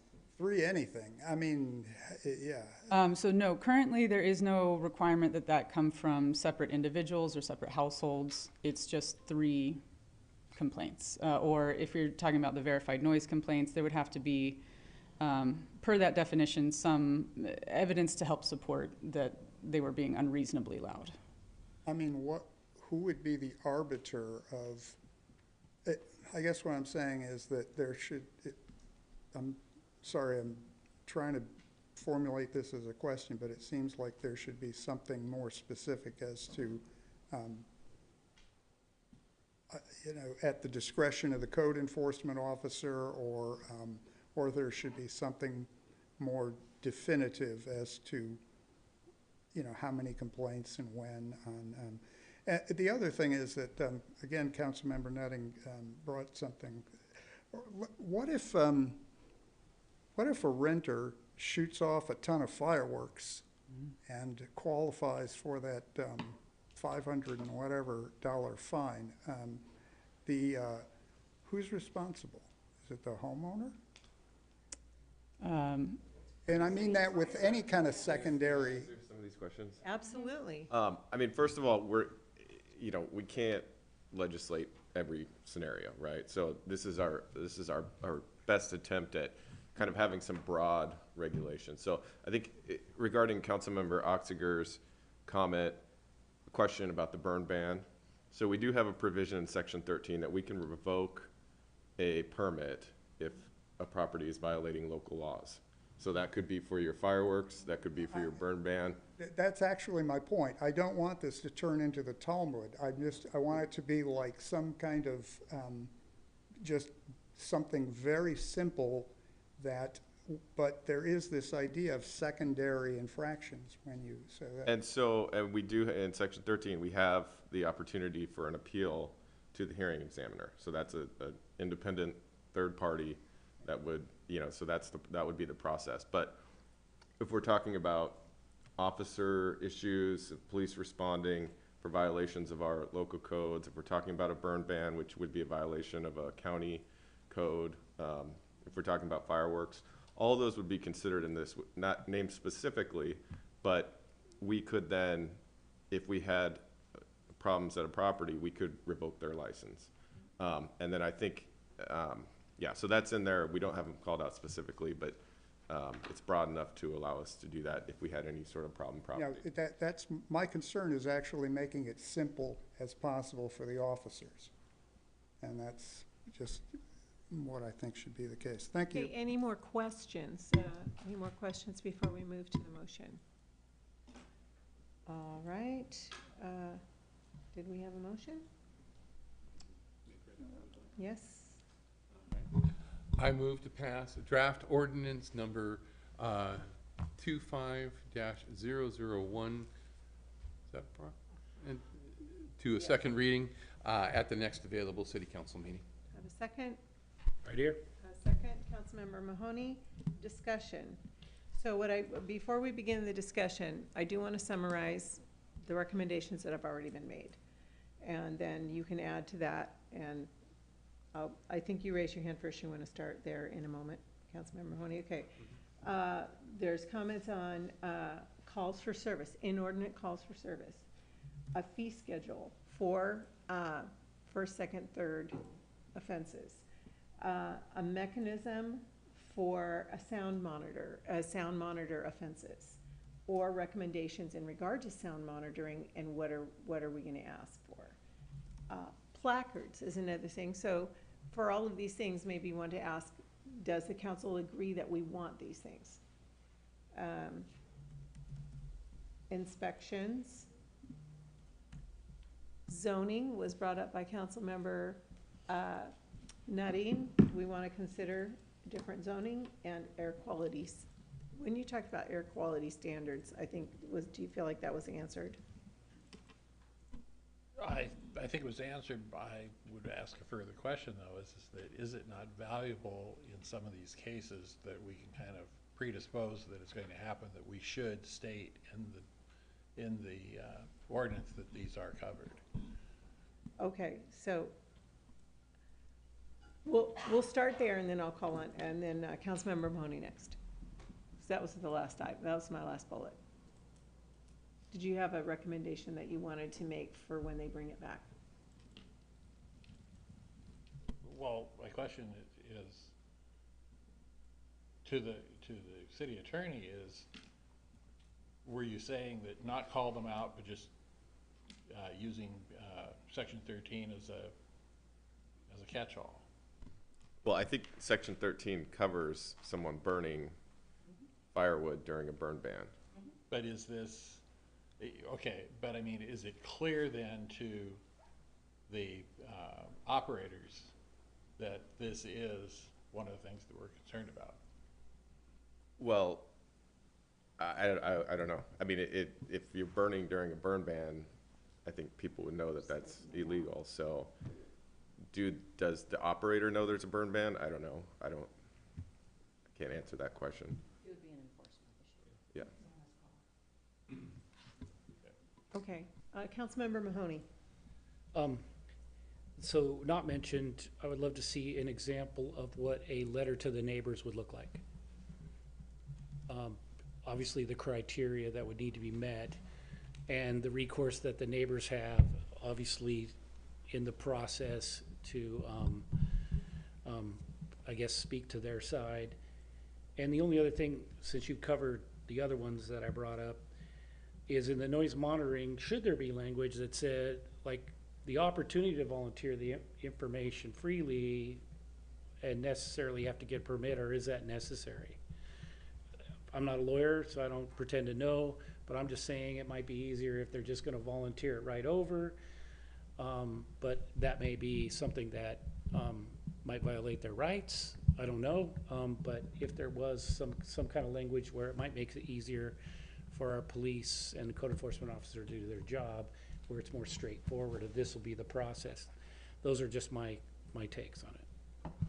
I have a question in regard to that. Are we talking about people having to have a noise monitor installed because they have already offended and had to pay a fee? Or are we going to require everybody who operates a short-term rental Airbnb to have a noise monitor? What was the, and I apologize if it was in the draft ordinance. So they would have to, It does not require every short-term rental to have that unless we receive 3 verified noise complaints. 3, okay, thank you, that's clarity for me, appreciate that.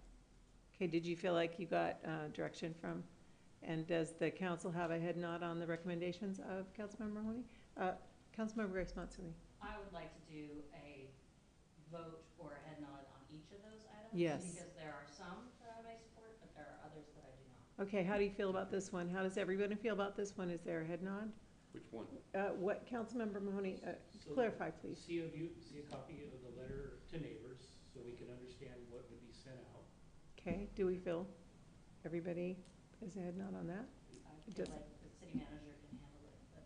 Okay, all right, next. And Is that, I have a clarification, is that a model letter? It's kind Is of that really what you're it's a talking about? I'm looking at a form letter that anybody having an Airbnb could use as their template to send out, but it would be the information for it. The reason why I want to see it is informationally, I want to know what's being communicated. That's all. And I think we would all want that, just so we know. Obviously, it's the city's job to enforce it, but in my experience over the several years I've been on council, I've had several discussions with B&Bs, with folks that have been affected by B&Bs, and I kind of want to just see what that would look like. We can include that in the packet for the next reading, but doesn't necessarily need to make it part of the ordinance. No, it wouldn't be part of the ordinance. It's more informationally to see what it look like. And I think it assists those trying to open the B&Bs with, here's a sample of the letter that we think would work best. So I do think it's worthy of us seeing, so I hope I can get your nods on that. And then, like I said, on the noise monitoring, You guys are like, yes, head nods on that? Okay, looks like we had thumbs up. and on the Great. noise monitoring piece, I don't know, it's like really, I refer to our police and our attorneys. Does that make it help? Does that help and make it easier as far as explaining to, in the ordinance, the process of, they've had 3 violations, here's it, whether it's a volunteering thing or they may, if they don't release voluntarily, there's the possibility of receiving a warrant for that information is likely to happen, or something like that, I don't know. We can look into that. I think it might be needed to possibly maybe cut down the fight, if we have a fight. We can do some research on that. Okay. Okay. All right, and that's all, Councilmember? That's what I had. Okay, and you were raising your hand, Deputy Mayor? Well, just to that last point, is that it could be conditioned on the license to continue operating. You'd have to make a condition on the license at that point after the 3 violations that they have. Yeah, the noise monitors are fairly common in tourist areas, so we'll take a look at some other ordinances and see what they've done. Okay. Next, did we want to just address these bullets for one at a time? So after inordinate, the first one, inordinate calls for service similar to a business, I think if you get so many calls for service in a month, they have to get their own private security. I mean, that same concept. Is there something in this ordinance already that addresses certain amount of calls for service they must, other than the noise, monitor? No, not currently. Okay. Yes, Deputy Mayor. Yeah, on that particular point, I would, rather than requiring them to hire security or something like that, which can be Which is a paradox. inordinately expensive, I would think they would have to reimburse the city for calls for service, which is not something that's not uncommon. That's something that I remember talking about before, and I think that's a reasonable cost. Now, where So- that line is, 2 in one night, 3 in one night, in a week, I don't know. So a draft fee schedule, if any other cities have something like that. Inordinate calls after so many calls. Okay. And how does the council feel about that? Okay. Get to a point where you require private security? That was a paradigm. I wasn't saying that we should incorporate that. I was just saying similar to the idea of, and then I threw that out as a comparison, that we do that with businesses. I wasn't recommending that our Airbnbs hire private security. Sorry for the. I'm just trying to, this is a really, this is a lot of code. Yeah. I'm just trying to keep it simple. And basically,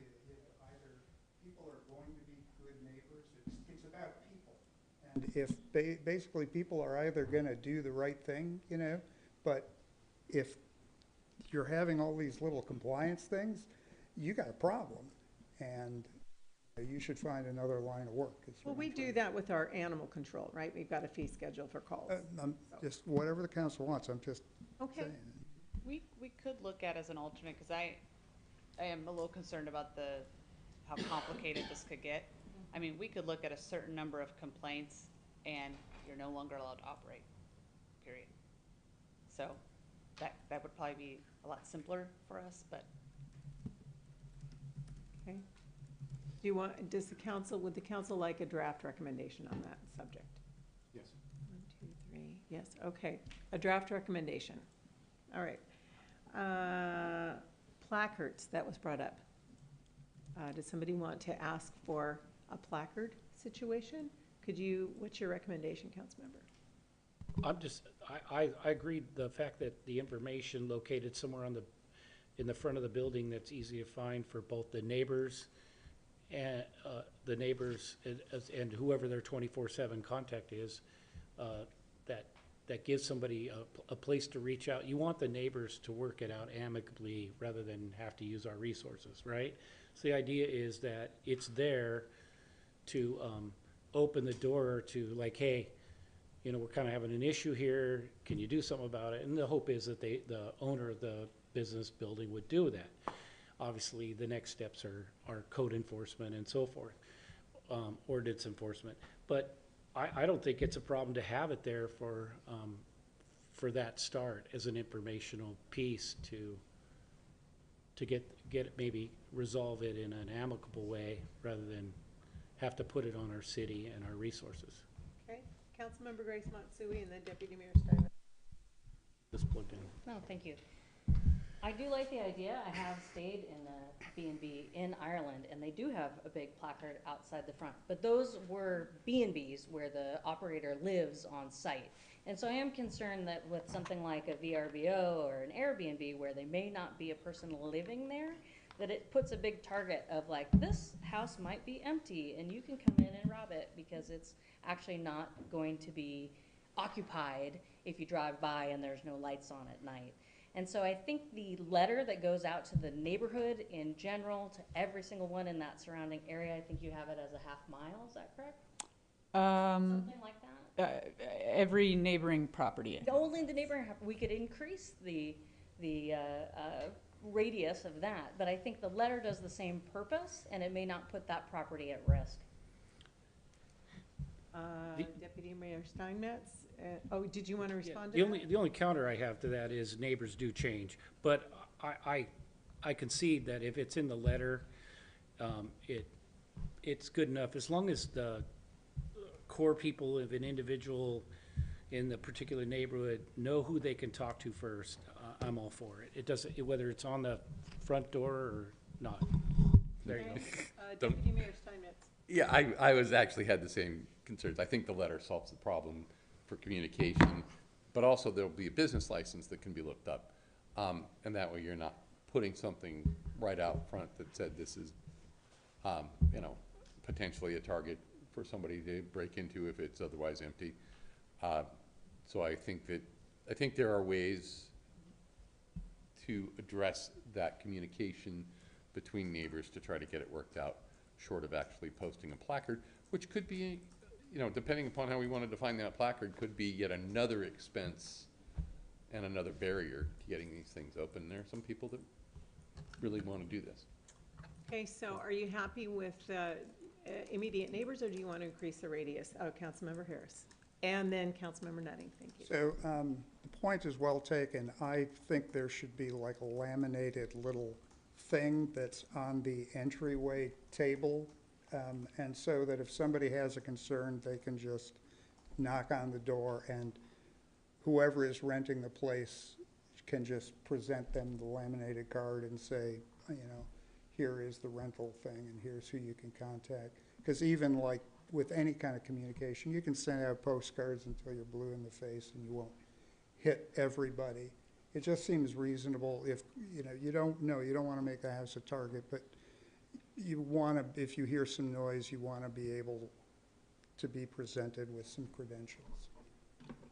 Does that make sense? Mayor, I think we can address this, because in the good neighbor agreement that's attached, that needs to be signed, has the property owner's information, contact number, local property representatives, contact info, and that's required to be posted on site inside, in an easily visible location. So if, Yeah, no, I just want it to be available to anybody if they have a concern. so we have that. Very good. Okay. Let's see, I lost track. Did you still have a question, Councilmember Nutting? I didn't have a question. I just had a comment. I agree that it should be posted inside. The one community that I'm thinking about has got a very tight-knit community. Neighbors pretty much know everybody in the neighborhood. In the community that I live in here in Des Moines, everybody pretty much knows everybody and knows whether it's going to be a VRBO or it's going to be a short-term rental. I just think it helps our service members that they have the business license and the correct contact information if there's an issue with the property. So I understand the concerns about like this is a vacant property, go ahead and inhabit it, but I just think it makes things easier on the other end. So that's why I'm in favor for this. You're in favor of the placard or in favor of something inside? I'm in favor of the placard. It's worked well in other communities, and I think it could work well in our community. All right. So we've got two issues here, placard or no placard, and if you don't do the placard and you think that the notice is good enough, are the immediate neighbors fine, or did you want to increase the radius? So I'm going to ask about the placards first. All in favor of requiring a placard on the outside of the building? Raise your hand. Okay, doesn't look like there's enough support for that, a recommendation. And then, are you happy with immediate neighbors, or do you think the radius should be increased? Do you think the radius should be increased? Raise your hand. Oh, okay, I agree with that as well. So if you could do a draft addition on that. All right, so zoning, somebody mentioned zoning. That was Councilmember Nutting mentioned making particular zoning and requiring that Airbnbs fall inside of that zoning only. Is there anybody else in favor of that consideration? Raise your hand. Okay. And then I had a note about inspections. Does somebody refresh my memory? There's been a lot of information. I'd put it out. There was no inspection process. And whether the council thinks as a majority that there should be some kind of paid for inspection before operational, just to make sure that there's a fire extinguisher, there's some running water, the drains work, it's kind of like almost a home inspection in a smaller sense, that it is ready for business. Just because we don't know what the building is, I think there's probably a requirement that they meet a standard. And I don't know if there's a way to do it, and obviously they would have to shoulder the cost, but I think there should be some kind of inspection just to maintain a level of satisfaction or standard. I think I definitely understand the desire for that. I think from a practical standpoint, if we were going to go there, we would recommend it simply be kind of a one-time thing rather than annual. Right now, there's not that many of these in the community, so I'm not too worried about just kind of having capacity to handle all those. It will be a fee that will be assessed to them, so you will hear complaints from the other side that we're, making it difficult to do this. But I would just would like to avoid it becoming an annual thing, because we don't really have the staff to handle these type of inspections regularly. Councilmember Harris? I have a question, speaking as a former landlord in this fine city. Tanya used to do a rental 101 class, which was a requirement, I believe, for renting out your property. It was, no, it was like 2011 and so on, and it was part of this King County thing. And you paid a fee, and you know, I thought until recently she still did it on a voluntary. I think it would be it basically taught you how to rent out your property and be a good landlord, and you know, just follow all of the county things. And I'm not sure if you should be required to, but that should be available to people if it's still around. Councilmember Grace Matsui. I think that many of the inspection items that you might be looking for could be covered under Section 13, whether they meet local requirements or not. So homes are already required to meet certain safety standards, and if they are out of code, again, it would be a violation. I think that you'll find out really quickly from the provider, the platform, that if someone says there's smoke alarms, there's fire extinguishers, and they are not, you will see it self-regulate in that way, because those probably will be deemed unsafe, and people will write that they are unsafe, and why would you go to a place that is not equipped for all of those things. So I believe that Section 13 is helpful with that, and also because you have to have some of those because they're regulated already. Okay. Any other comments? Deputy Mayor Steinmetz. Yeah, I agree with what Councilmember Grace Matsui just said about that, but I'm also concerned, even if there aren't that many Airbnbs now, we are just creating one more thing for the staff to do. And we do not have excess staff. And I want to be very careful about that. I don't think the inspection requirement is necessary and can be addressed in other ways. Well, wrapping up this part, I fully agree. After being a landlord for almost all of my life and renting Villa Des Moines apartments down the street for 22 years and having rentals, I feel like they really do self-regulate. If you're doing something wrong, somebody's going to hear about it. Airbnb's going to hear about it. The landlord's going to hear about it. If something is wrong, people don't want to stay in something that's not safe, not whatever. I think the market takes care of itself. I feel like we don't want to be too burdensome as a government on our citizens who are just trying to provide something great for either the community or extra income, and we don't want to overburden the staff. So I am not in favor of over-regulation on this item. So inspections. All of you who would like to see a draft statement in regard to inspections on these, raise your right hand. Yeah, okay. All right.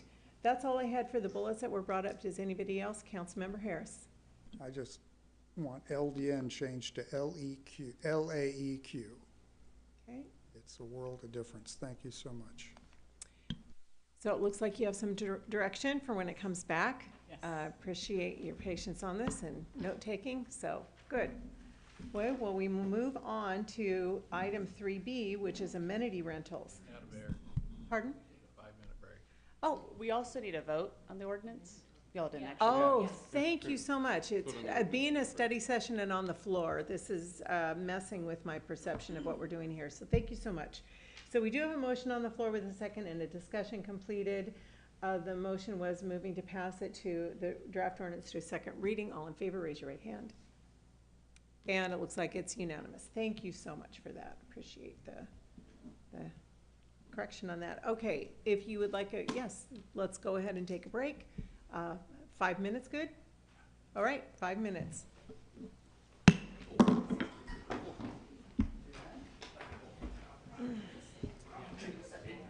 This is messing with me being down here. We haven't been down here so long.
All right, if you could find your seats, we're going to reconvene in just a moment.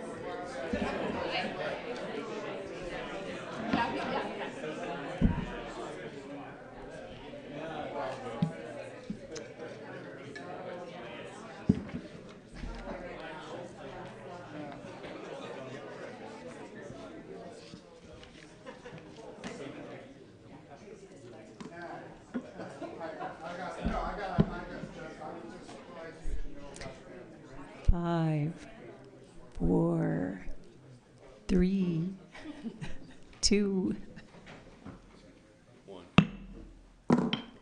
This is September 4th, 2025. Study session is now reconvened. All right, so we are moving to item 3B, and in the title is amenity rentals. The purpose of this item is to get feedback from the council regarding amenity rentals in the city. Keep in mind that this discussion, I had this note. Anyway, this discussion is the beginning of a process that will involve several touches, and I want to pass that to the city manager to elaborate. Yeah, so as we dive into this part of the conversation, because I got a lot of feedback from several of you over the last week, when this first came to a committee and was sent out, there really wasn't a lot of guidance given on this aspect. It was really go out and see what examples you can find and bring us options. So our intent was really to sort of show the gamut of what options could be. And I know we haven't covered everything because this is really very new territory to be dealing with these amenity rentals. So the spirit in which this is presented is really, here's some initial ideas for your response. Where are we meeting the mark? Where are we missing it? And then what we'd like to hear from you all is really what direction at a high level do you want to go to? Please don't feel like you need to dive into the minutia of the pool should be this big, the temperature has to be this, I want the don't worry about that tonight. Let's just tell me in general where you want to go and what level of regulation, if any, you're comfortable with. So, and you will come back and we will discuss this again. So just know this is not the last time we're going to have this conversation. All right, Tara. Okay. So yes, on to amenity rentals. Is this working? Yeah. So yes, let's start with what is an amenity rental, although you probably already know by now. It's when someone rents out a portion of their outdoor property for use by others. Examples are sports courts, yards for a dog park or parties or photo shoots, pools, rooftop decks, etc. It does not include home occupations, which by definition would occur entirely within a home. As I mentioned earlier, our code does not explicitly address amenity rentals, but under our current zoning code, we have interpreted that amenity rentals would fall within the category of recreation facilities commercial. That does mean that they would require, they are permitted uses, but they will require the owner to obtain a conditional use permit, which we'll cover a little bit more later. Oh no, I pressed the wrong button. Yep. Okay, so when we were researching this topic, although some amenity rental platforms have existed for a number of years, we found that amenity rentals have not yet been widely regulated. So that made this a little bit tough, and it's, again, why we are just presenting options at this point. We did conduct an intensive search, including using targeted search terms, looking through MRSC, just doing general Google search, looking at news articles, and we were only able to find one city in the United States that had a regulation on amenity rentals. That was Howell Township, New Jersey, and they opted to ban them all. As a side note, we were able to find jurisdictions that regulated pool rental amenities. All of them, except for the last one, Wisconsin, do regulate them. The first 5 define them as commercial pools under their laws, and they have to meet all those same requirements. North Carolina opted to put their own regulations on them. So the options we're presenting today for your consideration are option number 1 would be to prohibit all or some amenity rentals. Option number 2 would be to make it explicit in our code that they would require conditional use permits. Option number 3 would be if council wanted to require certain amenity rentals to obtain CUPs, but allow others to be limited with limitations.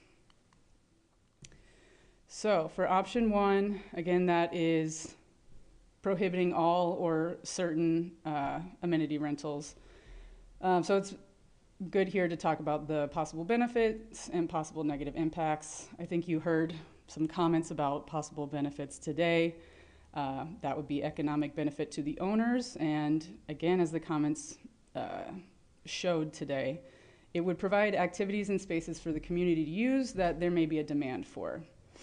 The potential impacts from allowing commercial use in a residential area are that it could bring increased traffic, increased issues with parking, noise, and could affect just the residential nature of the neighborhood.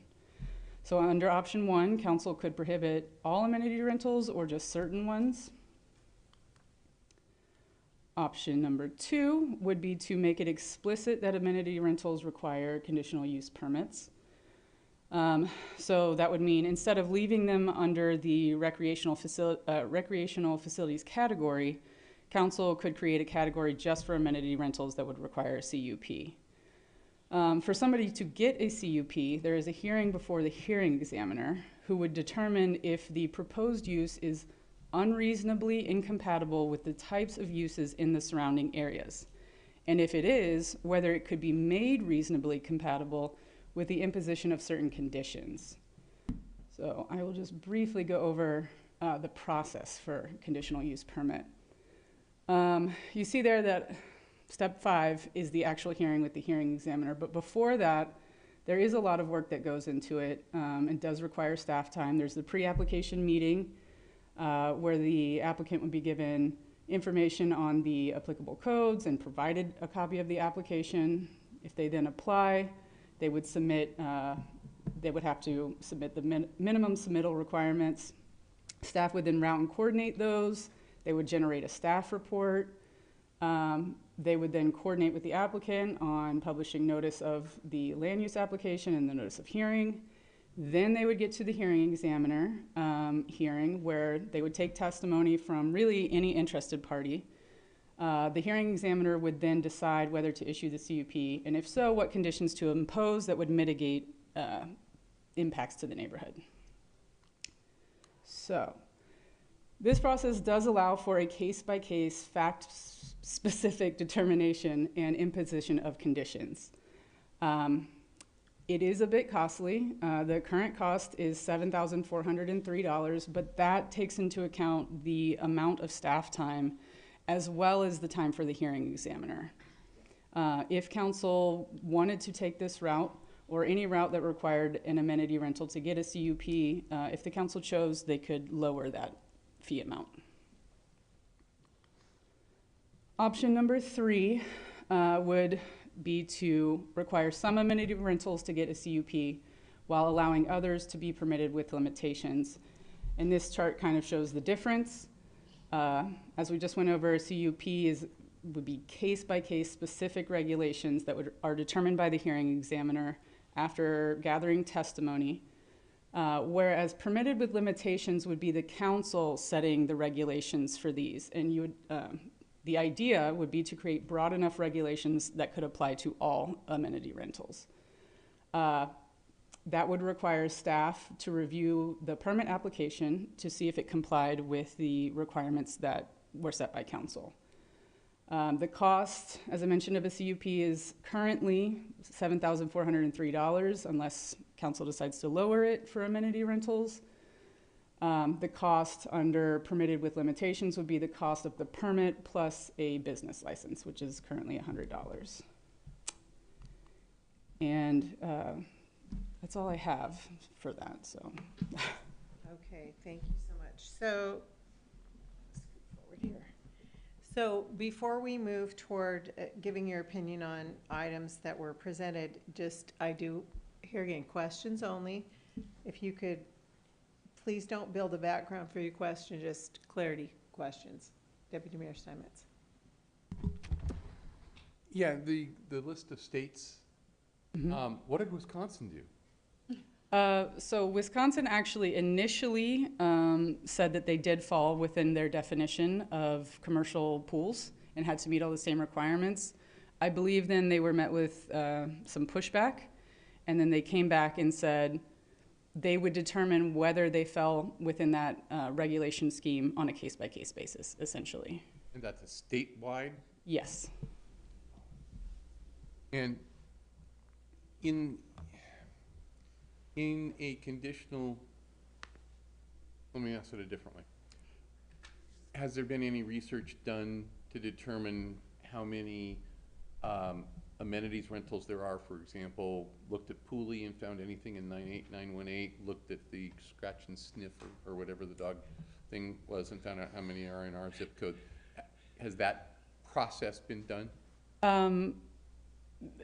Yes, it is. I cannot remember exactly the number that I found. It's also, there's not necessarily a platform for every type of amenity rental, so it's really hard to get a kind of a ballpark figure of that. Yeah, but I mean, I didn't even know you could rent out your backyard for other dogs until tonight.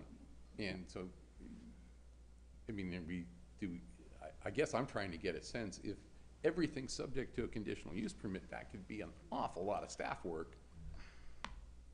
And I don't want to do that. So that's why I'm trying to get a sense of yes, how big a project are each of the three options. Tara, could the council, if they wanted to pursue option 2, could they limit it? Couldn't they limit it to just certain amenity rentals and then essentially leave other ones kind of unregulated? Yes, absolutely. Councilmember Mahoney. So you mentioned that there were states, and I wish Anthony was here. You mentioned states have obviously laws concerning this. Is there any? I'm wondering if there's any discussion that's happening at the state level where this may be a moot point. Yes, I am told that they are looking at legislation for this for the upcoming year. This specifically related to pools? To pools only, yes. Okay. And we heard that from the Department of Health? Yeah, the State Board of Health, yeah. Interesting, okay. Councilmember Harris. I was struck by the short-term rental thing, and you know, I am pretty blind. I didn't find the word time in the short-term rental. And me being old, I just assumed people would be renting for the night. But does it explicitly, no, do you have, I'm sorry. No, I just didn't, because I can't, does it? But we're talking about amenity. We're on the topic of amenity rentals? I understand that. Well, I'm concerned about the word time. I did not notice that in the short-term rentals thing, and I didn't see it in the amenity rental thing. But the person who, you know, that everyone is talking about, they do book in 2-hour increments. And I think time is a significant thing. Because like I said, I'm old and I just assumed people would be renting their, whatever, their Airbnb by the night. But is there something in the short-term thing we just voted for, or in this, that talks about time increments? Yeah, well, yes, so short-term rentals are defined as those that are rented for less than 30 consecutive nights. Right, but it could be 2 hours. Well, I think that's what I'm trying to get at. Airbnb and stuff like that, you can't rent for hours. It's you rent for days. Right. So Okay, but no, I don't. No, I don't think this is a trite thing. So an amenity rental is like a 2-hour block or a 4-hour block, right? I mean, that's kind of the implicit deal. So I'm just trying to check here if that's if there's any overlap or I guess what I'm trying to say is that the person using it now, I guess, has like a conditional permit or something like that, but the short-term rental is not, would not be sufficient for their current use case, even if they restricted it to 10 people. I guess that's what I'm getting at. Because their whole business model is 2-hour blocks. That's what I'm trying to get at. And that's why we're separating them. Yeah, but I'm just saying, in other words, they could not proceed forward with their business model just with the short-term rental thing and limiting it to 10 people. That's what I'm trying to, or 18 people. Does that make sense what I'm asking? Part of it, Councilmember Harris, if you don't mind, but really quick, is it had to do with indoor and outdoor. Indoor, and, you know, amenity rentals are outdoor only, outdoor spaces. So does that help? But it's time. But you're not staying overnight, unless you have a campground in your backyard, you're not spending the night in an amenity rental. Does that make sense? It's always gonna be outside. Okay, I I'll think that let you answer. Councilmember Harris, I hear what you're saying, and once we get feedback from you all tonight as to big picture, the direction you wanna go, I'm hearing we need to be specific about time, and we can do that. Okay. Did that help? Sort of, but it's time and the number of people that'll be on premise.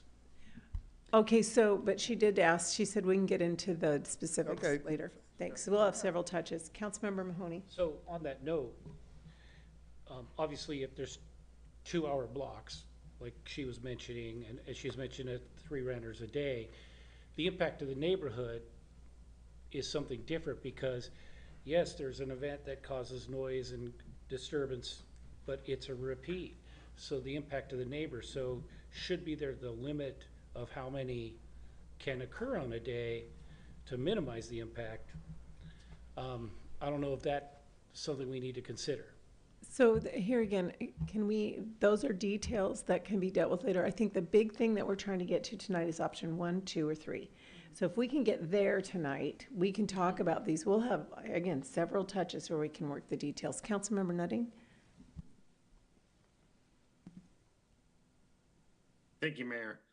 My only question is this a moot point right now if the state's taking it up? Because we can be more restrictive, but less restrictive than what the state. So we have to adopt what the state's going to. If they're taking this up, are we going to have, after we pass anything, another touch at this because we have to change our ordinances to become in line with the state? So the state is only taking up the pool issue, not amenity rentals as a whole. So if, for example, council wanted to create an ordinance that did include pools and didn't require them to get a CUP, and then the state came back and regulated it, you know, a certain way, we could have to change the ordinance. Any other questions before we move to options? Councilmember Harris? Yeah, actually, my option would be, I believe is this something that a planning commission might want to take a look at? This would not fall to them. I mean, this is very regulatory, and planning commissions deal primarily with like land use and things like that. Well, okay, this seems like, it's just weird having them gang together on the same night if they're supposedly separate things. Okay. Okay. Any other, do you have a question? Okay, so the staff is looking for which option we would prefer. And so I think I would ask that if you could make a case for 1, 2, or 3, and we'll try and pick that, and then there would be some following questions after that. All right, so I'm gonna go around the room, very similar to our previous discussion, and ask if you have a preference, and hopefully something will float to the surface. Did you have a question? Okay, Councilmember Nutting, how do you feel?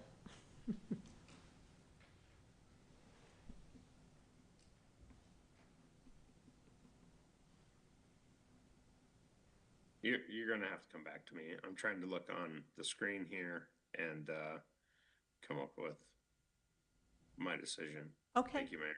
No worries. Councilmember Oxiger.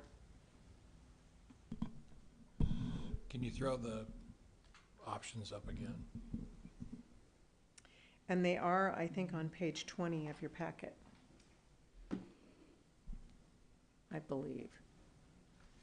Oh, the discussion begins on page 20 of your packet. I am interested in option 3. Okay. Councilmember Harris. This is a zoning issue. I don't want to be a wet blanket, but this is something that requires more study. And is there not the possibility to, since they already have some kind of conditional use thing,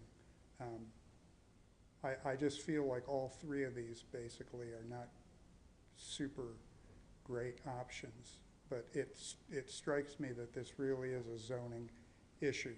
People who come into an area sort of have some kind of, expectation, and if you operating a home business is one thing, but this is not just for, I used the wrong expression a few months ago, but this is like we're all of our thinking is around this one property. And I'm trying to think of it as a generalized case. Mm-hmm. And when I think of it as a generalized case, this is a zoning deal. The area, whether it's spot zone, sorry, I didn't say that, but whatever it is, it has to be something that is regulated. It's intrinsically different from a home business. And I'm struggling to find either of these options that thrill me. So I'll just say that I would not want to lower the cost recovery fee. If somebody wants to do this, they have to pay the actual cost, in my opinion. The hearing examiner and stuff, but I'm struggling with all three of these. I'm sorry. Okay. Thank you. All right, Councilmember Grace Matsui. Thank you, and thanks for all the work that you've done on finding research for regulations that apparently do not exist. But I think that they will need to exist in the future, because I agree with one of our public commenters that this form of business will not go away in the future. I think it's here to stay. Whether it's renting out your living room for a photo shoot, your music studio that you have built into your garage, an Airbnb, a sniff spot for dogs, or a pool. I think these are going to increase in the amount and the type of amenities that folks can offer to the market, their neighborhoods, folks coming in from out of state, or whatever it is. Number one to me is a ban. It means we will prohibit all, or maybe some, but mostly a ban of amenity rentals, and I am not in favor of a ban.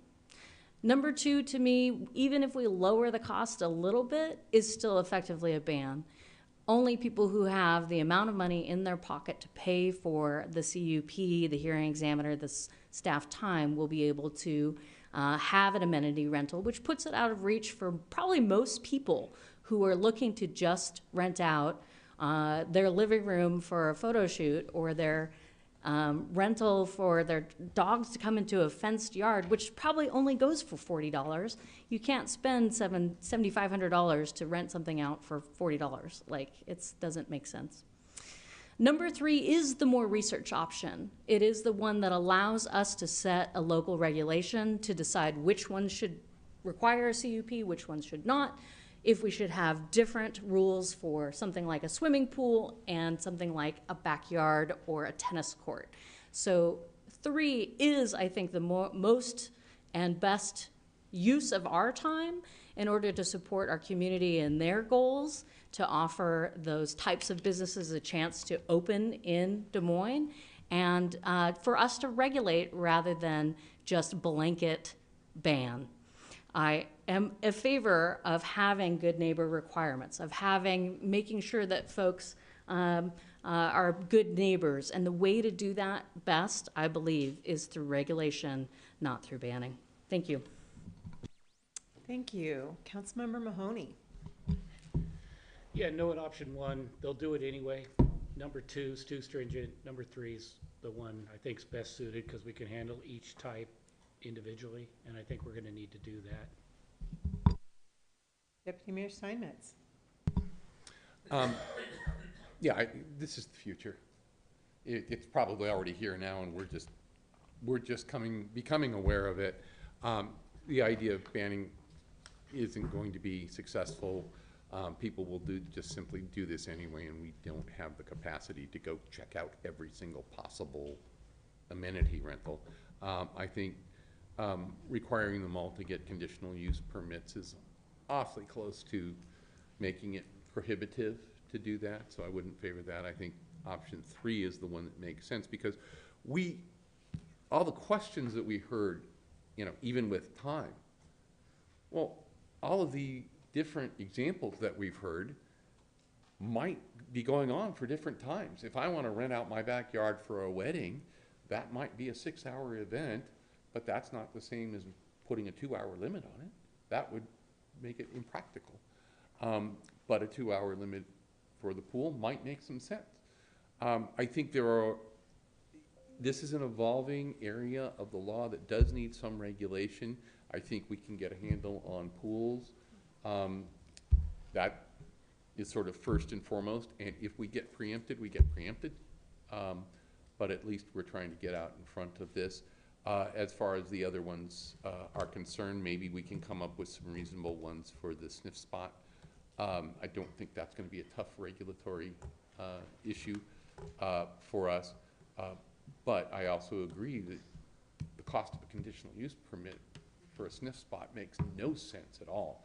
And so we probably really need to take a look at what is the minimum for a conditional use permit as these short-term or these, not short-term, I'm going to get rid of that out of my vocabulary. The amenity rentals are evolving. How do we regulate, and what's a reasonable amount for them to ask for permission to be in our community so that we can regulate them? And and a lot of I do think that on the short-term rental one, there's a little crossover, because the punitive aspects of losing that permit do need to be incorporated somehow into amenity rentals as well, so that people that are a problem, we can take away their right to, or their ability to do that short-term amenity rentals. I think 3 is by far the best option. All right, Councilmember Nutting, I want to, I'm just going to grab my space here, and then I'll come to you. I feel really strongly that number 2 is the best option. I don't think we should ban them, but number 3 is awfully cumbersome, and you see what is happening to us even tonight, how when we have to get into the weeds and the rainbow or whatever of options and types of businesses that could come forward. I think that somebody, when they decide they want to start a business, have a business, and invite strangers onto their property, if you're inviting your neighbors onto your property, you're not going to charge them $40 an hour. This is somebody who wants to start a business, and there is an outlay when you start a business. Now, just because we said $7,000 doesn't mean we have to make it $7,000. What if we decide we want to make it $1,000 or $2,000? I'm just saying, and then number 3 makes us the hearing examiner, makes us it's so cumbersome for us as a council to come up with all of the details of it, who, what, where, why, when, and whether it's a dog thing. And then are we going to come up with a big list of all the things that somebody can actually come up with? I just feel like when somebody wants to start a business in this city, then you need to be serious. You're going to be taking care of people. What's your outlay? And there needs to be a consideration of the cost, not just money, but everything. Are you going to prepare your property to invite people? I guess I could go on. I've had a small business, a few of them. So that's why I think A CUP, requiring a CUP puts all that judgment onto somebody else, not the staff, not the council. It's just, you go through this process at a set fee, whatever we decide, and that person examines our general code and decides for us. Now, if they end up breaking rules, laws, or whatever, we can even have blanket things that we want in it. But I just think number 3 is way too cumbersome, and number 2 requires an investment. I think that you need to require an investment of somebody who wants, and this is all of these things. It's a misnomer to think that somebody is not, this is not a commercial enterprise. People are starting a business in their home. It is a business, and it should be treated like one, just like every other business that somebody is starting in their home. So, and it really is outdoor. I mean, if whatever you're doing inside your home is, it's a business inside your home. You got to have enough parking, all that. Okay, I think I said enough there. I'm strongly in favor of number 2 for all those reasons. Councilmember Nutting. Mayor, thank you. You typically get the last say, but I appreciate you. I have to agree with you. Number 2 is my choice. Second of all, public health with a pool. Public health has to have a say in the situation as well. And by instilling the correct avenue to get a business license in the city of Des Moines and the CUP, then the public health department gets involved, and they have to meet those regulations as well. I've met this couple. They're a great couple. I wish them no ill will, but there are regulations that we have to follow, and I think number 2 is the way to go. So those are my comments, Mayor. All right, keep going. Go ahead, Councilmember Harris. So why do we have to be first? Is there anything precluding us from just maintaining the status quo? If this really is the coming thing, surely Burien, SeaTac, Normandy Park will get on the train. And is there not an option 4 where we simply table this and wait to see what 3 or 4 other cities do and then get their feedback? I'm really uncomfortable considering how things are going in the rest of the planet.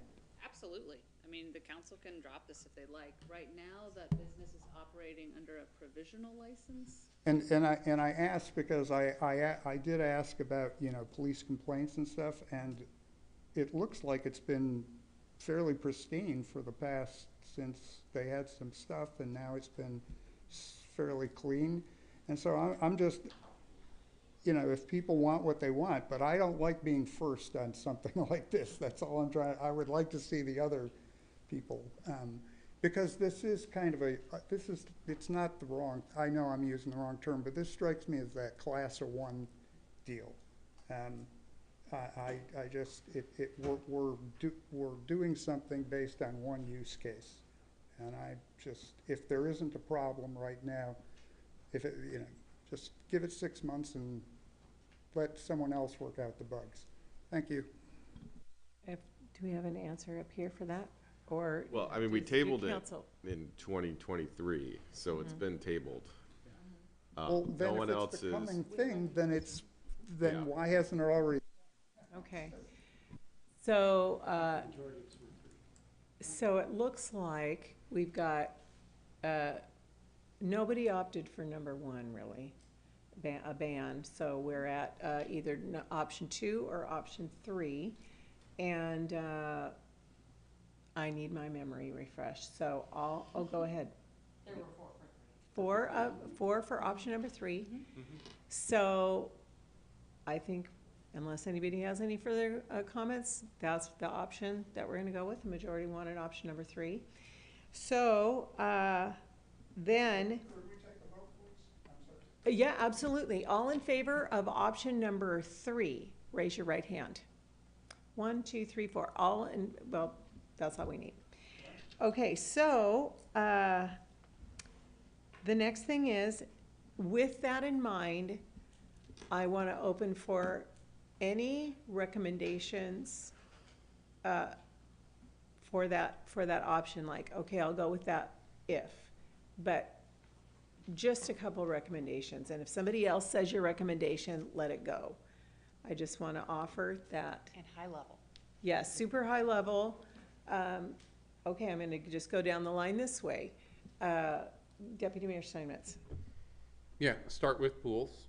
We can do our own, and look at lowering the conditional use permit costs to businesses. It would be waived if we were doing the. Number 3. Well, 3 is a little confusing, but I think, I mean, Okay, it there- does give us the ability to just allow them with limitations, and so that would just be like a permit fee, which I think would be much more manageable. So, I thought we had the conditional, number 3 is for the new thing that comes online that we've never heard of before. That would be a conditional use permit, and there would be a cost to that of $7,400, and I think that amount should be lower. I think the other amenity rentals that we can do, that we've already got a handle on, the sniff spot, the pool, I think those, okay, we can start working on what would be the amenity rental regulation that are necessary for those. okay, so you are interested in a CUP for pools specifically, but No, going no, with the. I'm not for pools specifically. I think pools specifically should be its own regulation. I think we know that. We And would do that without a CUP, so that would make the fee regardless of how to track it. not talking, CUPs belong to the unknown.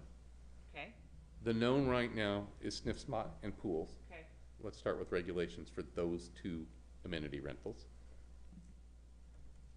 And then the CUP process is for everybody else, with the caveat that I think we need to look at lowering the cost for the CUP process. I'm sorry, maybe I wasn't saying it clearly. I was Okay. just trying to be clear. All right, hope going that didn't down, come across so that was, all right.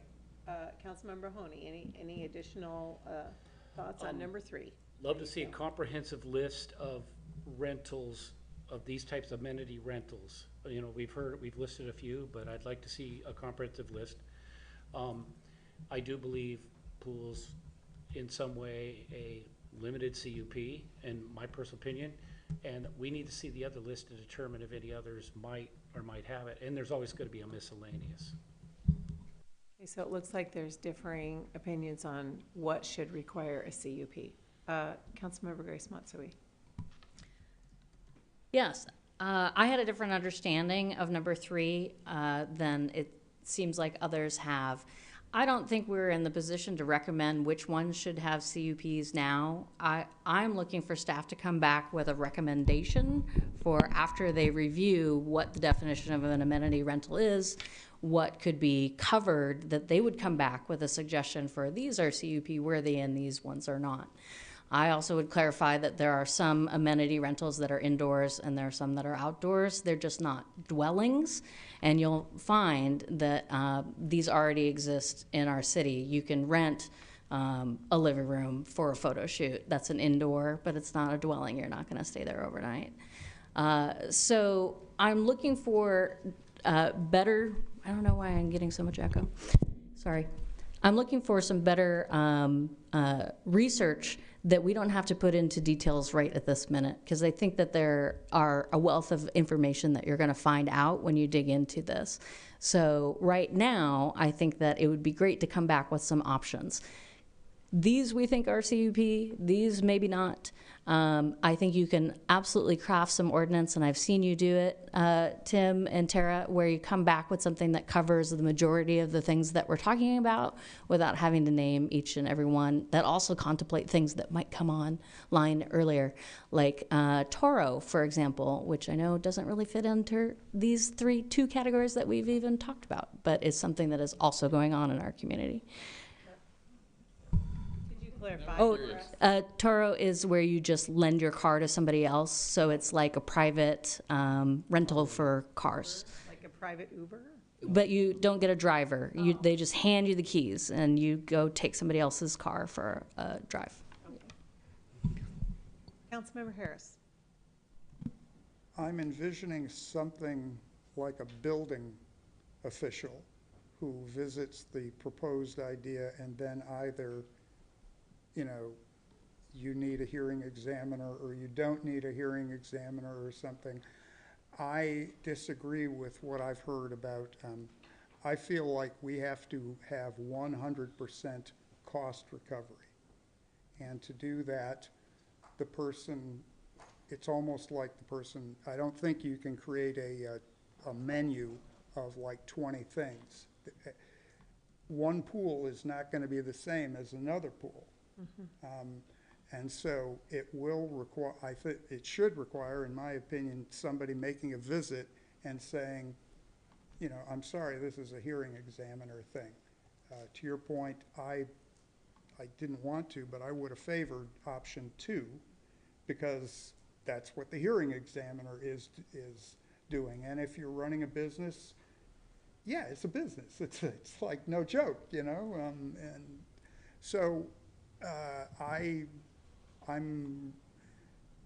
just making it just sort of this menu of 20 different use cases or whatever it is. Just seems to me like this is something where a person just shows up and says, oh, this is what you're using it for? Okay, in my opinion, this is going to be the thing. I just struggle to see this as being like a HTML select box with 23 different deals. And I do not favor any form of discounting.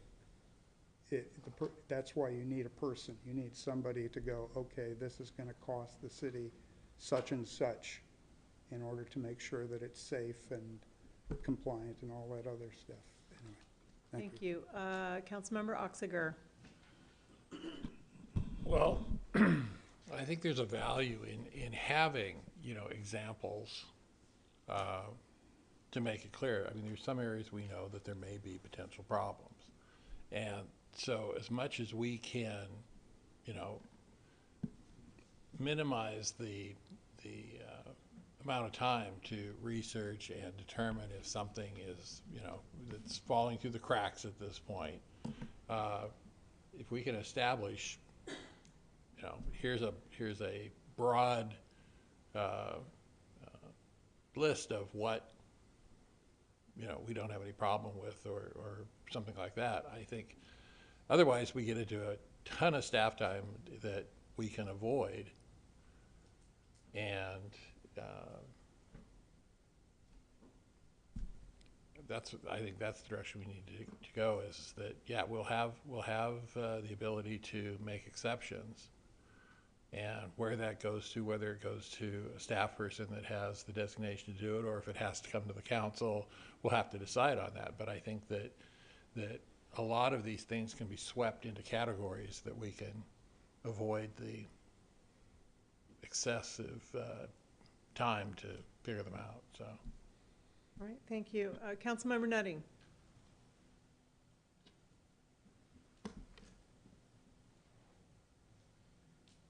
Okay, any comments? Nope, all right. So my comments, I'm thankful to hear that there is an appetite for CUPs. And I think in particular, there are higher risk activities and properties than others. And I appreciate that observation. And that not every pool is the same. And I mean, some homes are located on a cliff. Some homes are located on waterfront. So when it comes to high risk activities, especially involving fire and water, my cousin, 1970, lived on the beach. Normandy Park had a pool in his backyard, which was the street side. One morning woke up and the kid down the street had drowned in his pool. Just wandered through the yard and fell in the pool and drowned. And he filled that pool in the next day. And they still live in Normandy Park, but there's no pool in the yard. And am I against pools? No, it's my favorite memory of my childhood. I love swimming and I love this amenity in our community. I just feel like there needs to be some safety boundaries around anything that involves fire and water.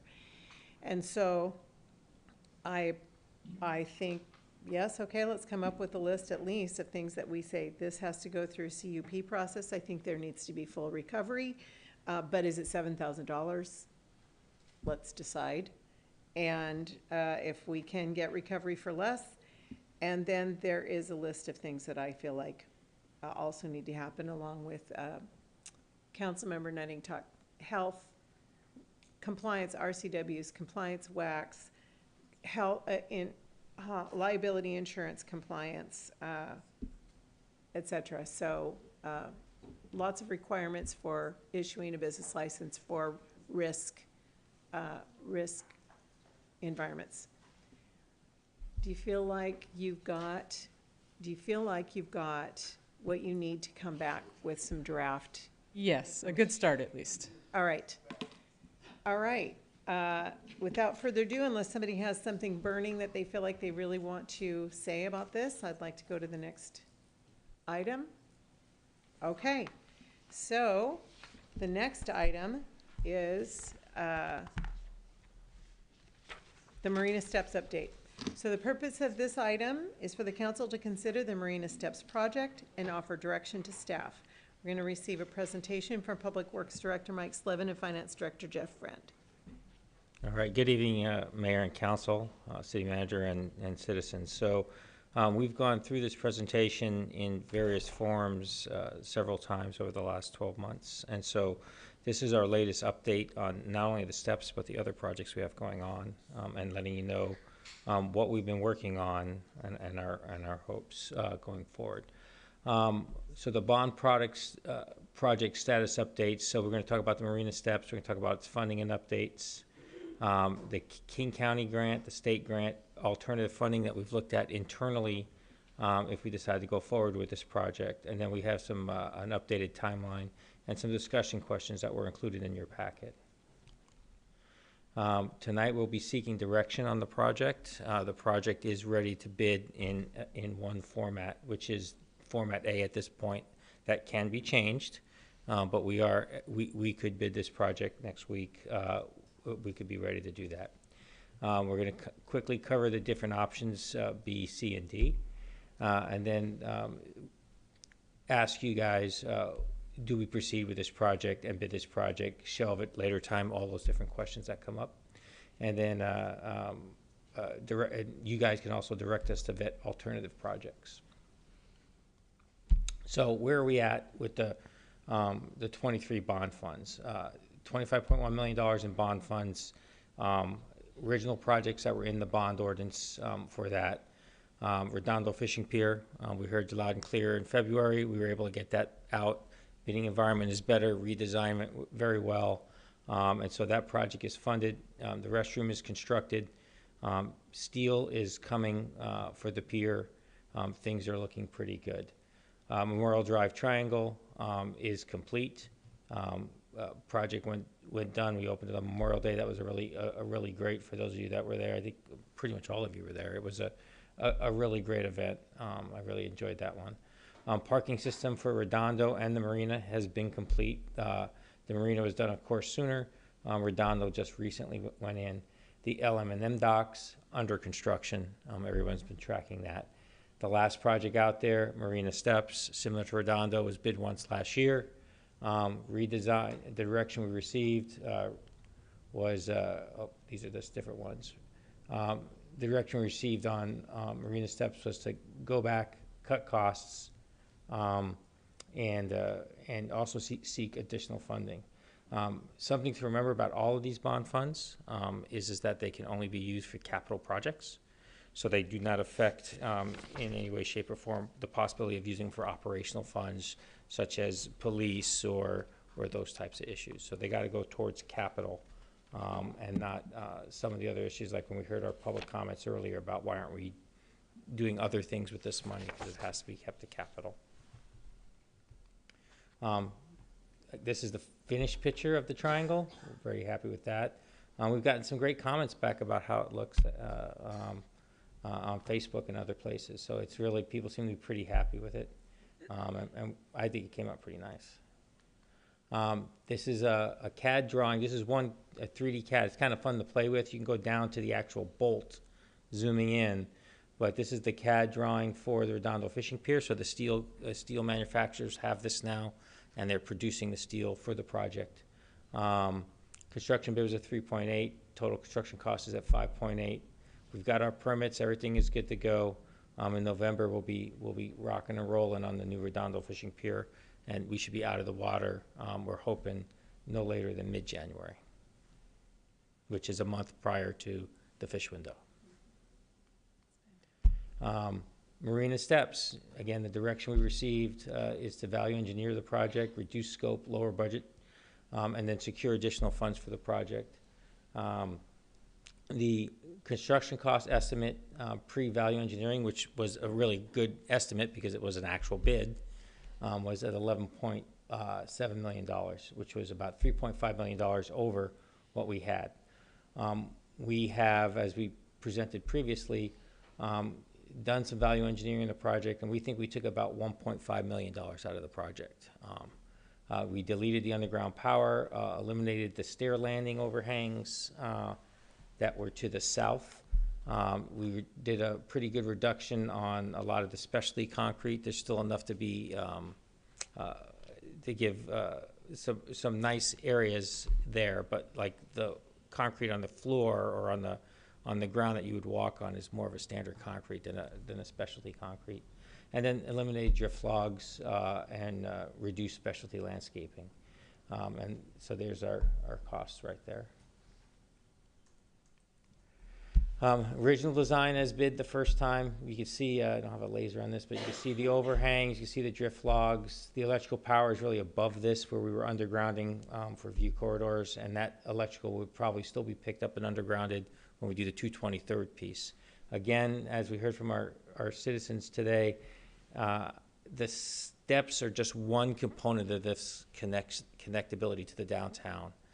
There is the 223rd corridor itself. There's the Clift Avenue 5th corridor that are connected to portions of that. There's the stairs themselves.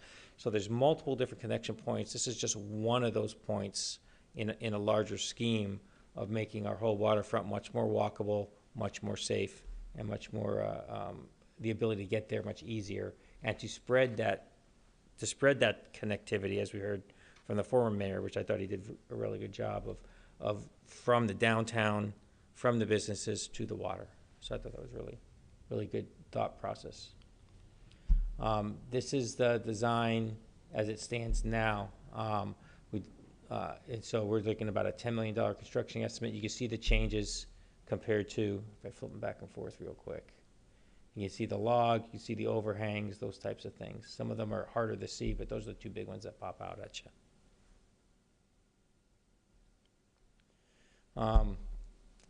And this is, design A is, we bid the whole project, and we have the, as a single project, including the park and the water. And in there, we would also have deductive alternates where we would get pricing.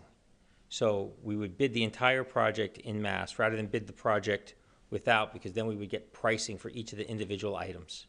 And we can, if we don't meet budget or we decide we don't want them when we bring back to construction, they can be pulled out. So we'll have the base, we'll basically have the entire project, and then the entire project without water feature, the entire project without playground, the entire project without both.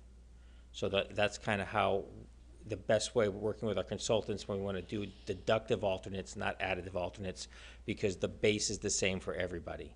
It makes selecting the proper bid. Otherwise, you get to the case where this bid was more expensive with this and not with that, and people could load one side of the bid versus the other. This way, you know you have everyone's bid, and you take a look at it. That includes all the items, instead of someone might say, I want to build the stairs, but I don't want to build the water feature, so the water feature could come in way high, right? So it leads, it's easier to get a better bidding to select with deductive alternates if we bid the whole project. Again, no splash pad would be option B, generating savings about 130. And then no playground with a splash pad is one of the options. This ND eliminates the splash pad and the park, and some other minor items. Although the wear wall right now, talking to Ecology, we would recommend we would keep that, even though it's shown on here. And the reason for that is that Ecology is very interested that is part of their their grant. And so these are the numbers which you've seen before. And then the interesting piece that we're here for, because the rest of it was really a recap of what we showed you a couple of months ago. And so these were the numbers we showed you on 5/22, where we had 1.5 million in grant funds from the state. That's $500,000 from Ecology, 1 million from Commerce. We went back again. We were able to secure another $1 million from Commerce. We tried to get another $1 million from King County. We did not secure that grant. And so these are the numbers we showed you with the King County grant in red on 5/22. After getting that information back, this is where we are now. So there's the King County, the 5/22 numbers, and today's numbers. So we sat down and said, okay, we did not get the King County grant. How can we fund this project? Right. So we took a look at it, working with the finance department. We added one-time sales tax of $500,000, and then we also added $500,000 additional dollars in the real estate excise tax through other different projects that would be delayed. And then this is our timeline. So we're here with the final funding update and council consideration today, bidding the project in the next week or so. Next week would be preferable. And then 4 months to gather for the contractors to look at the bids, or excuse me, 4 weeks for the contractors to look at the bids, with a bid opening on around October 10th, that week. And then back here around October 23rd, if bids are successful, and back here October 23rd with a contract if the bids are successful within our budget and our range.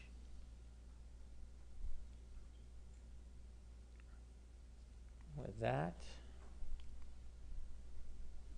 so we received a series of questions, and so we have redesign changes in a series of different pieces. Redesigns and changes to the project, bond financing and arbitrage, which is why we have our esteemed finance director here. That's kind of, if questions go down that route, he's here to answer them. Questions about funding, other funding sources maybe, or how we have funded the projects, and the possibility of other projects behind the marina steps if this is not the project that goes forward. Mike, let's pause there, because Okay. I don't want to go through slides and slides. No, we're not going to go through the other ones right here. Okay, so that's, now you're to the questions part. Okay, so again, questions only if we could. Clarity on any of this information before moving forward to the motion. Questions only. Any questions for the staff? All right. Then do we have a motion? Councilmember Mahoney. I move to authorize the Public Works Department to publicly bid the DMMS project to construct as presented with deductive alternates for the vertical play area and spray park as soon as practical, and to approve the funding of the project with the funding sources as shown in the attached presentation. Have a second? Second. Deputy Mayor Steinmetz for the second. Okay. What I'm going to do is something unusual here, so I'm going to give you the reason why. It's a 9-year-old discussion. Thousands of pages of text being written, just as many words already spoken. It's not a new discussion for anyone at the dais or on the floor. No matter what's been said tonight or what will be said in the next few minutes, I don't believe any council member is going to be moved from the opinion they had when they walked in. Tonight, we will not be speaking to each other, I don't believe, but we will be speaking to the public, giving just reason for our decisions. So with that in mind, unless there is a very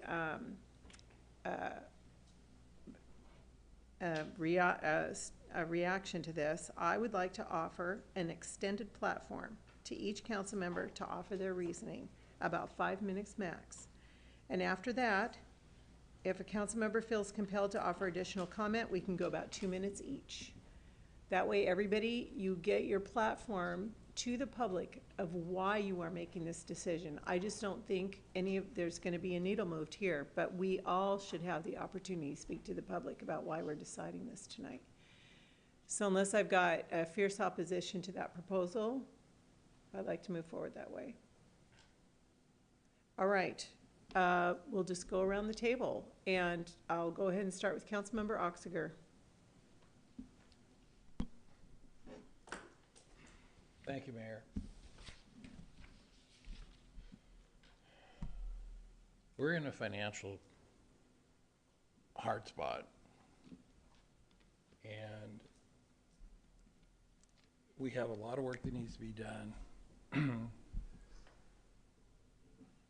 I think right now with this bond money,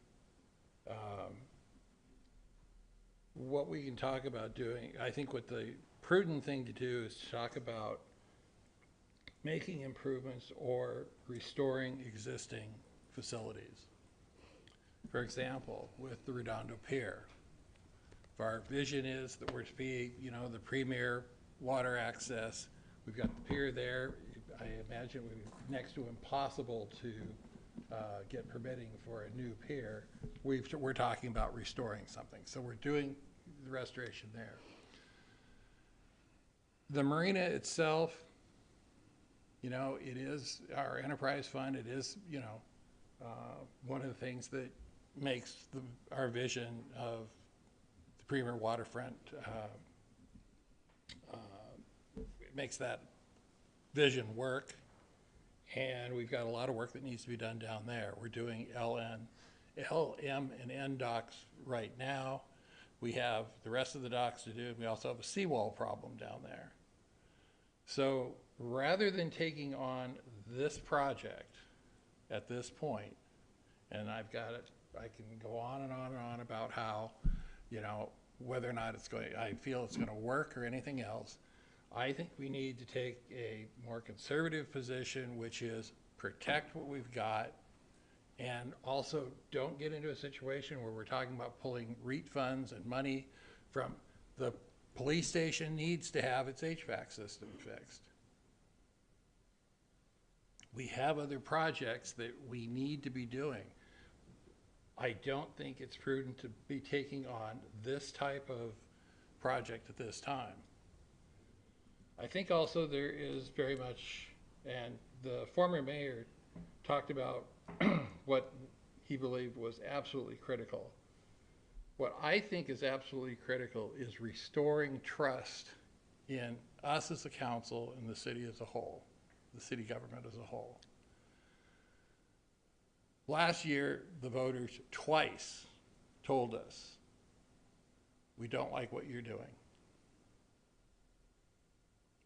And with Prop 1, it's like, you know, we need to build the trust within the community that we're looking out for their money and that we're proceeding with some form of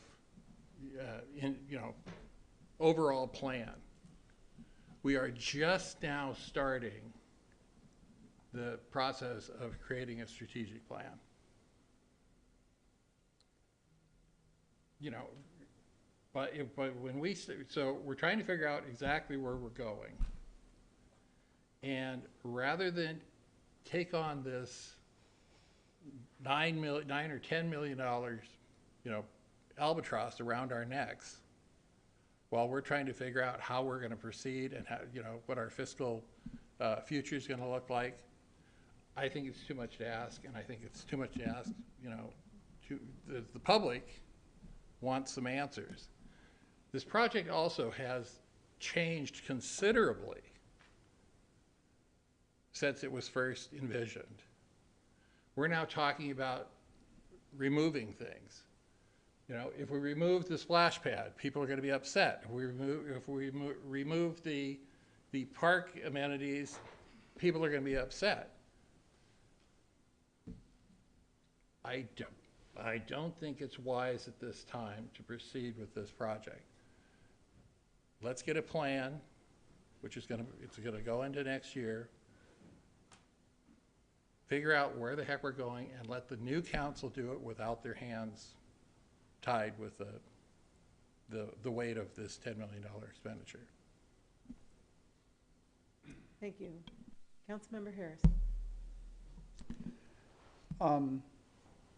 One word stuck out to me in the public comments, speculative. And, you know, I've been searching for that word for years because that one word nailed essentially our entire approach to economic development since I have lived here. The model of that is the Des Moines Creek Business Park. People were so jazzed to do that after the third runway, after spending $15.5 million on legal fees. They were like, if you build it, they will come. No one even did an analysis of like the money it would bring in. It was shiny as hell and it looked great, and why not? We've never done that kind of front-end work to determine if these things are a good idea. They look good. We redid the downtown with the Cape Cod in Des Moines. I mean, it's just, and the first meeting I attended was removing the sling launch, and it was the right thing to do because it was based on finance. It was unpopular, but it was, the numbers were correct. And I started looking at the Marina Master Plan, because this has been going on for years.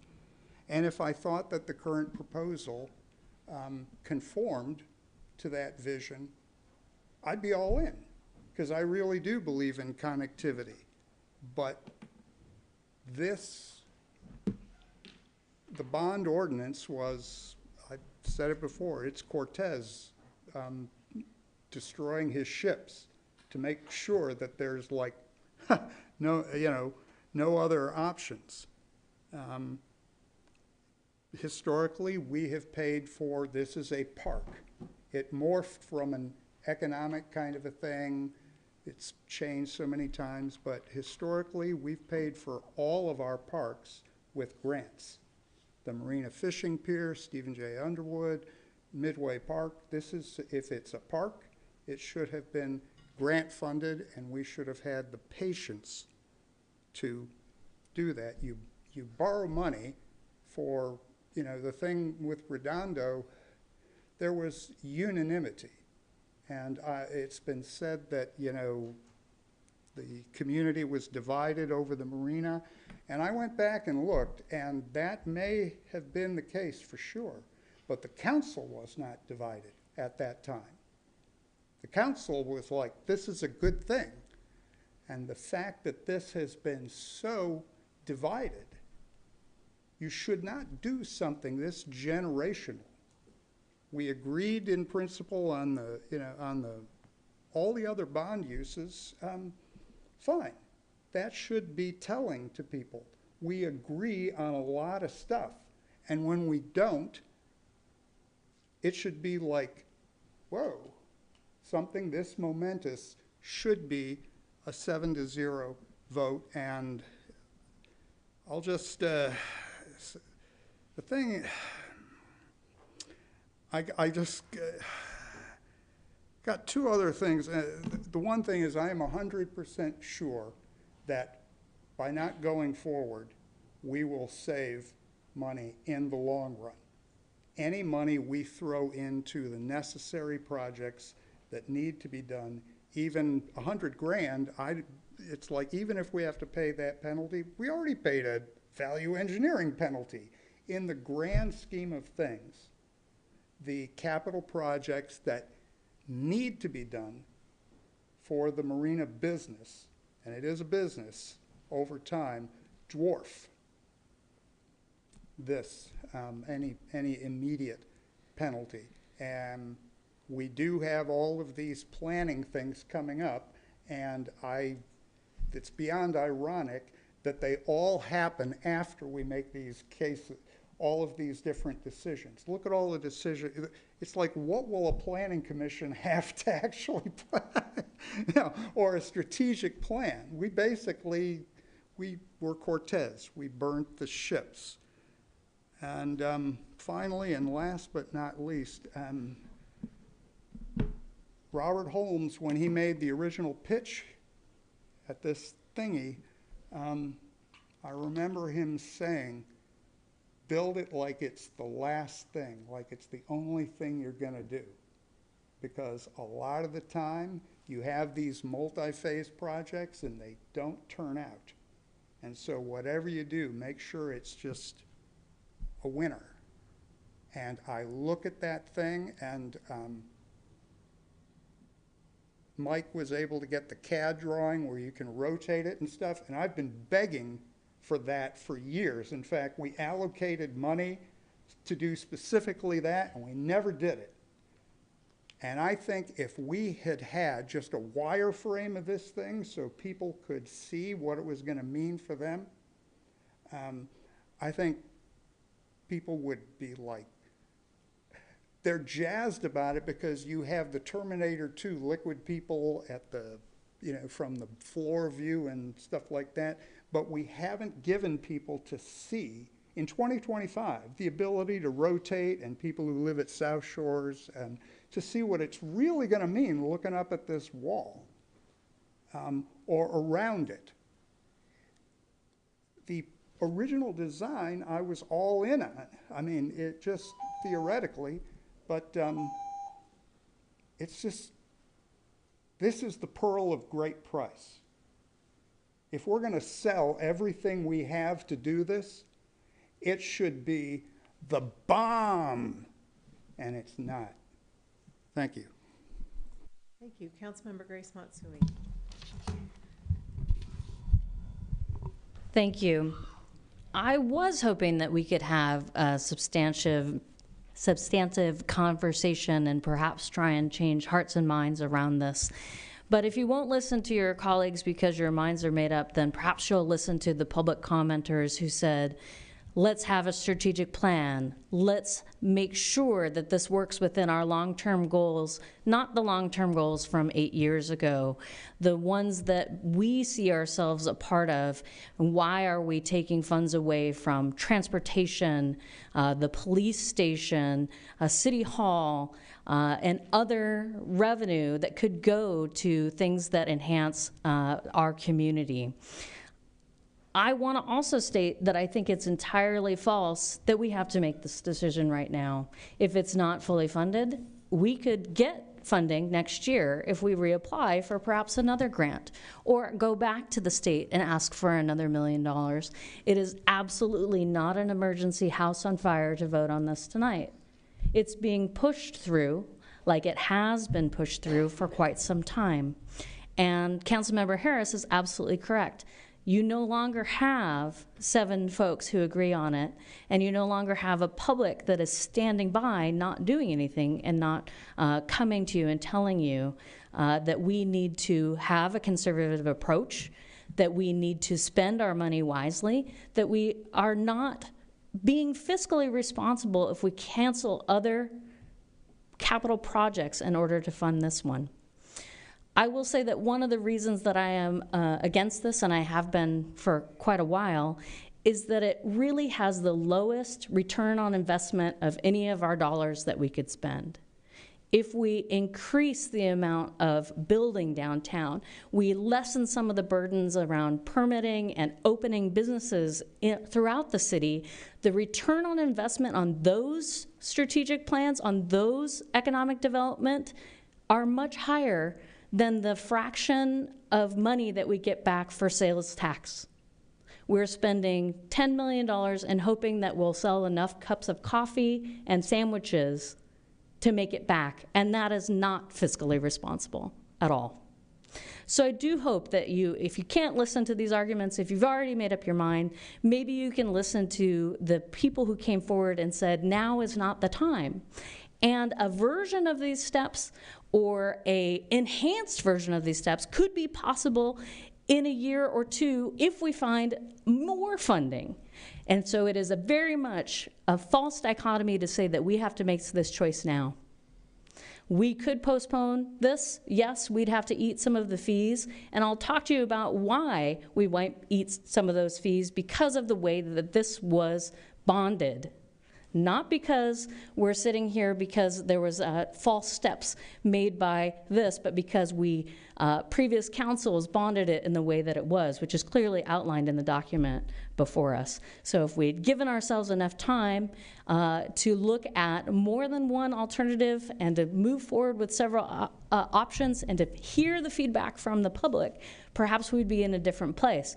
But we have manufactured a situation where there's only one shovel-ready project, that we're up against a financial fee, and those are all missteps by the previous council. So I hope that you can look at what is best for the community, what folks are saying about fiscal responsibility that we heard loudly last year when it came to 2 votes about raising our own taxes, and that you can say, you know what, this isn't the end. If the vote doesn't go this way tonight, it doesn't mean that these steps are going to be shelved. It is false to insinuate that. That's all I have. Thank you. Thank you. Councilmember Mahoney. First of all, hindsight's 20/20. When this bond came up, combining the 5 projects, we were saving roughly about $500,000 to combine them in bond fees and stuff like that. We'd had good consultant estimates, or so we thought. We didn't see COVID and superinflation and construction costs going through the roof. The fishing pier was almost double what the estimate was. This was about 35% more. And that all aside. But when we were making this decision, we were trying to do it. And the truth, this should be done already. These kids should have been playing in the spray park this summer. And I was very disappointed about King County because I believe this was the perfect type of grant. You know, we've received some great ones up in Midway and the deserving, but not getting this grant when this is made for it. I walk the marina every day, sometimes twice. The diversity, the children, the families there. And on a hot day, this would have been a great splash pad. The steps, the play equipment.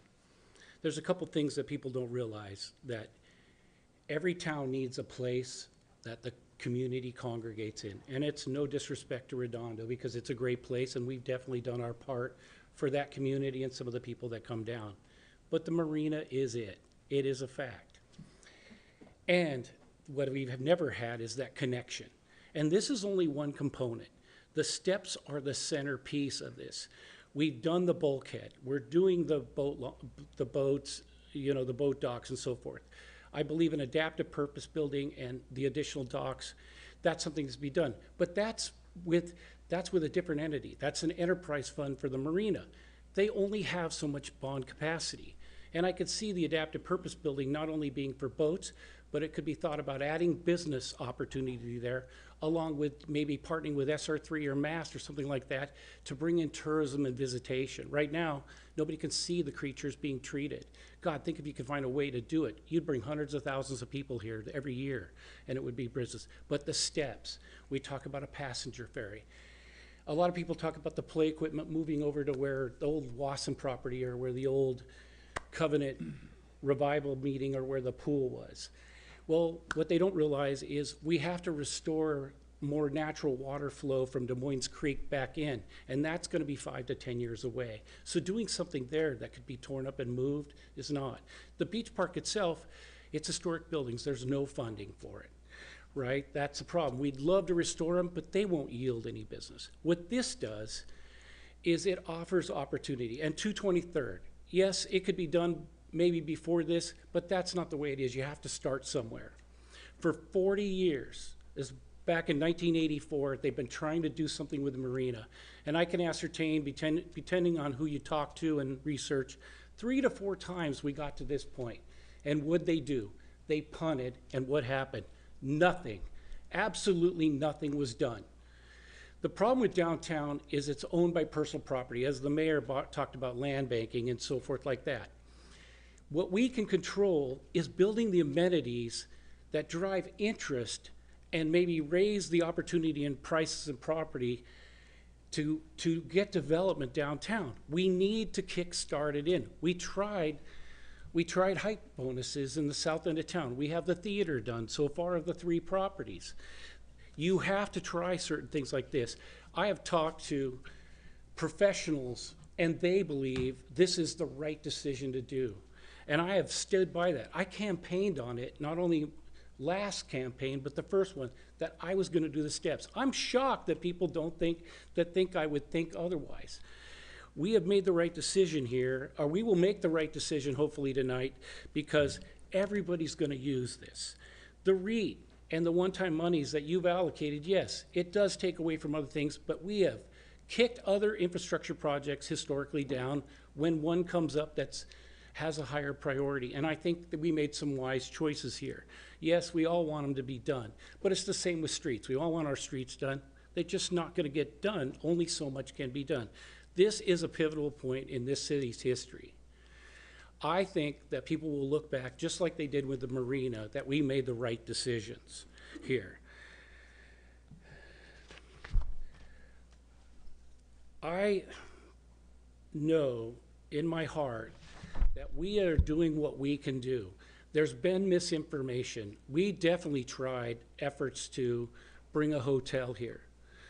We had developers that a 36-room boutique was not going to be enough, those kind of things. We morphed it to this because it had to be done in sections, because it's going to be a costly thing over time.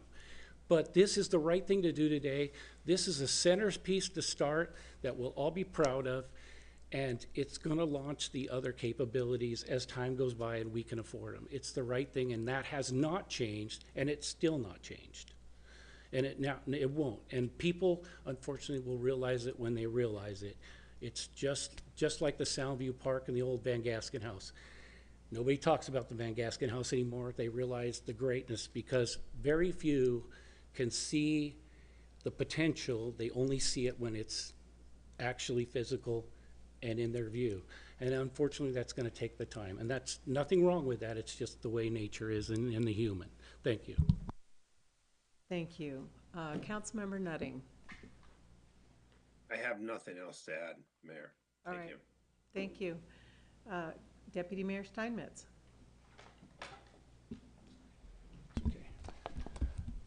Yeah, I am supportive of going forward with the steps tonight. I think this is an important project.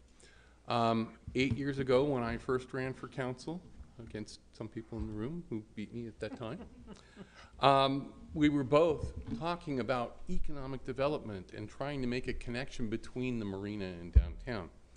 I have been talking to people door to door lately, and I can't tell you how popular it is that the idea of the marina steps, that there's a place for families to go. You know, this has been a planning process. This is actually the morphing of the project is part of that discussion, that planning process that other people seem to think has been non-existent, but it's been a 9-year plan since the project was originally proposed with a hotel. The hotel went away.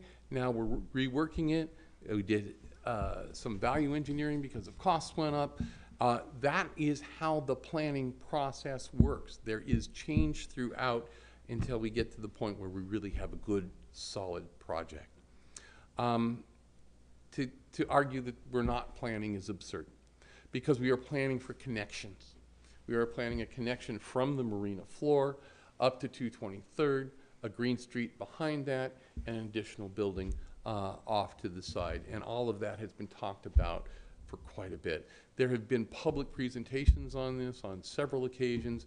The vast majority of the feedback has been very positive that this looks like a really great idea. I think the community really, really supports that. You know, I'd also like to point out that the former deputy mayor brought up a whole list of projects that have been done by the council. Not a single one of them that I've ever heard was asked for a value orientation or some kind of quantification of the benefit, particularly the economic benefit that it would bring to the community. Not a single one of them. And yet, in retrospect, we look at that whole list of projects that were done, and they were really good. I think people like them. Just look at Midway Park, a fine example of something that really has transformed that community, something that this project, Marina Steps, has the ability to do.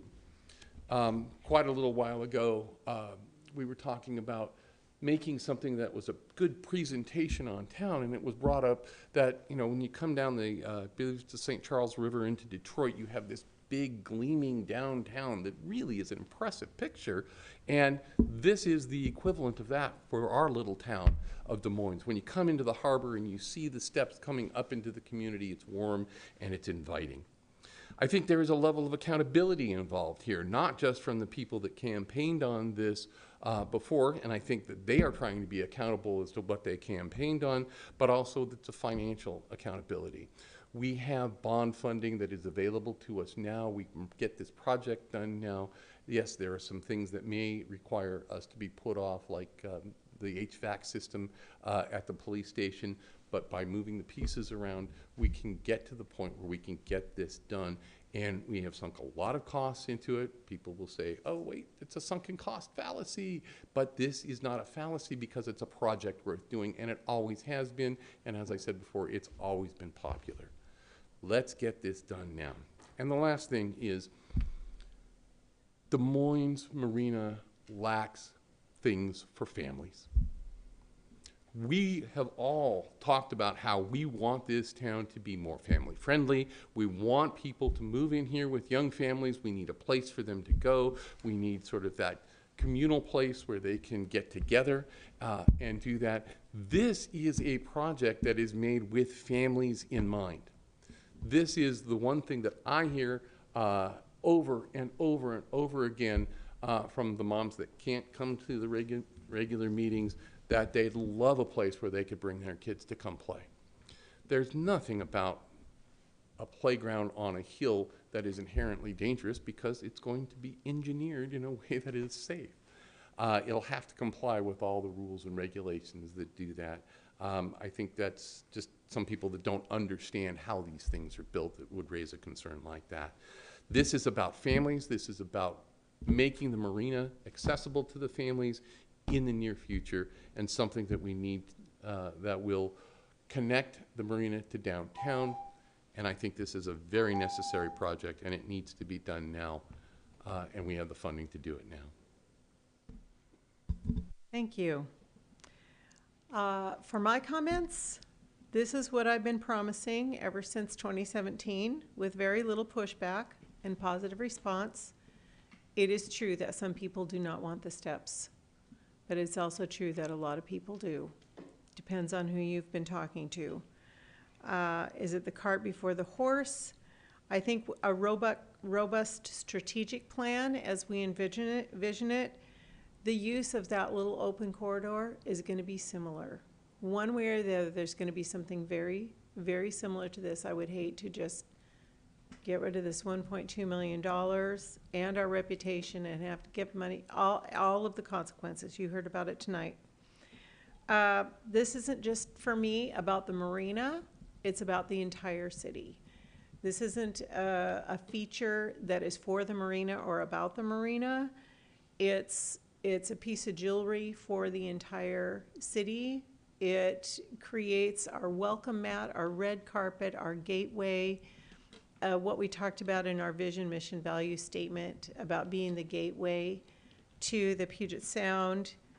It's visual, it's symbolic, it's about the whole city. Is this a way to bolster economic development? It was touched on tonight.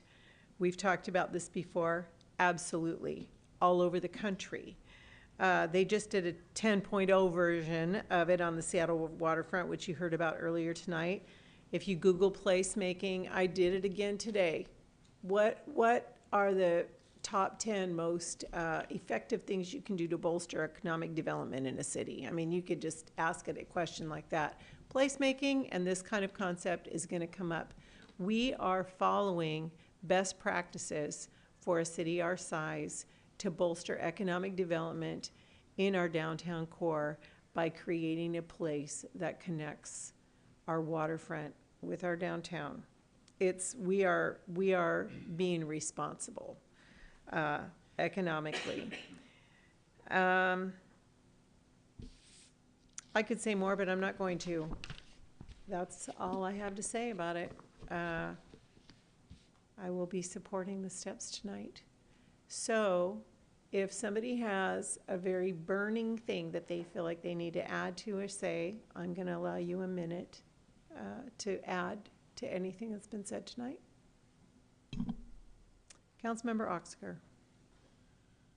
In my past life, I was a shop steward for a union, and one of the first things they told us was, don't be eager to pick up the flag and charge forward with something, because you might turn around and find out that there's nobody behind you. And we've had several people say tonight that, well, there's a lot of people that are for this. Where are they? We had 2 former council members who, for lack of a better, pushed this thing through to this point. We had one citizen come out and say, in support of it. Everybody else was against it. We've had letters to the council this week. Where are the ones that were in favor? We got 2 more while we've been in session here. We've had 2 more letters that are negative saying, don't do this. It's a question of trust. Are we listening to the voters, or are we lecturing the voters? All right. So, Councilmember Harris. By definition, council member will be patronizing. You will always know more than the residents. They will get any matter of detail wrong. They're not following. It doesn't matter. At the end of the day, you do have to make decisions for them on their behalf and say, trust me, you'll thank me for this. Like mommy. I'm going to make you do this, and someday you'll thank me, son.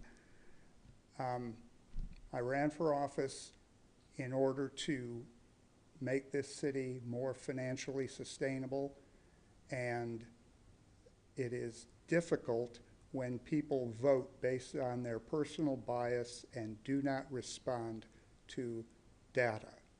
And I am hoping the next council has a more evidence-based thing, because people just want this too much. Thank you. Okay.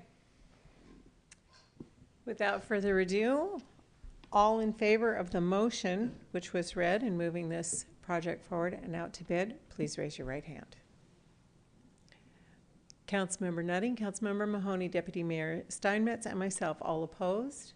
Councilmember Oxier, Councilmember Harris, and Councilmember Grace Matsui. Motion passes 4-3.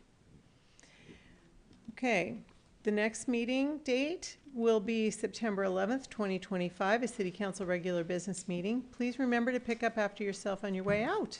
Councilmember Oxiger, would you like to take the motion? I move to adjourn. Second? Second, Councilmember Mahoney, all in favor? We are adjourned.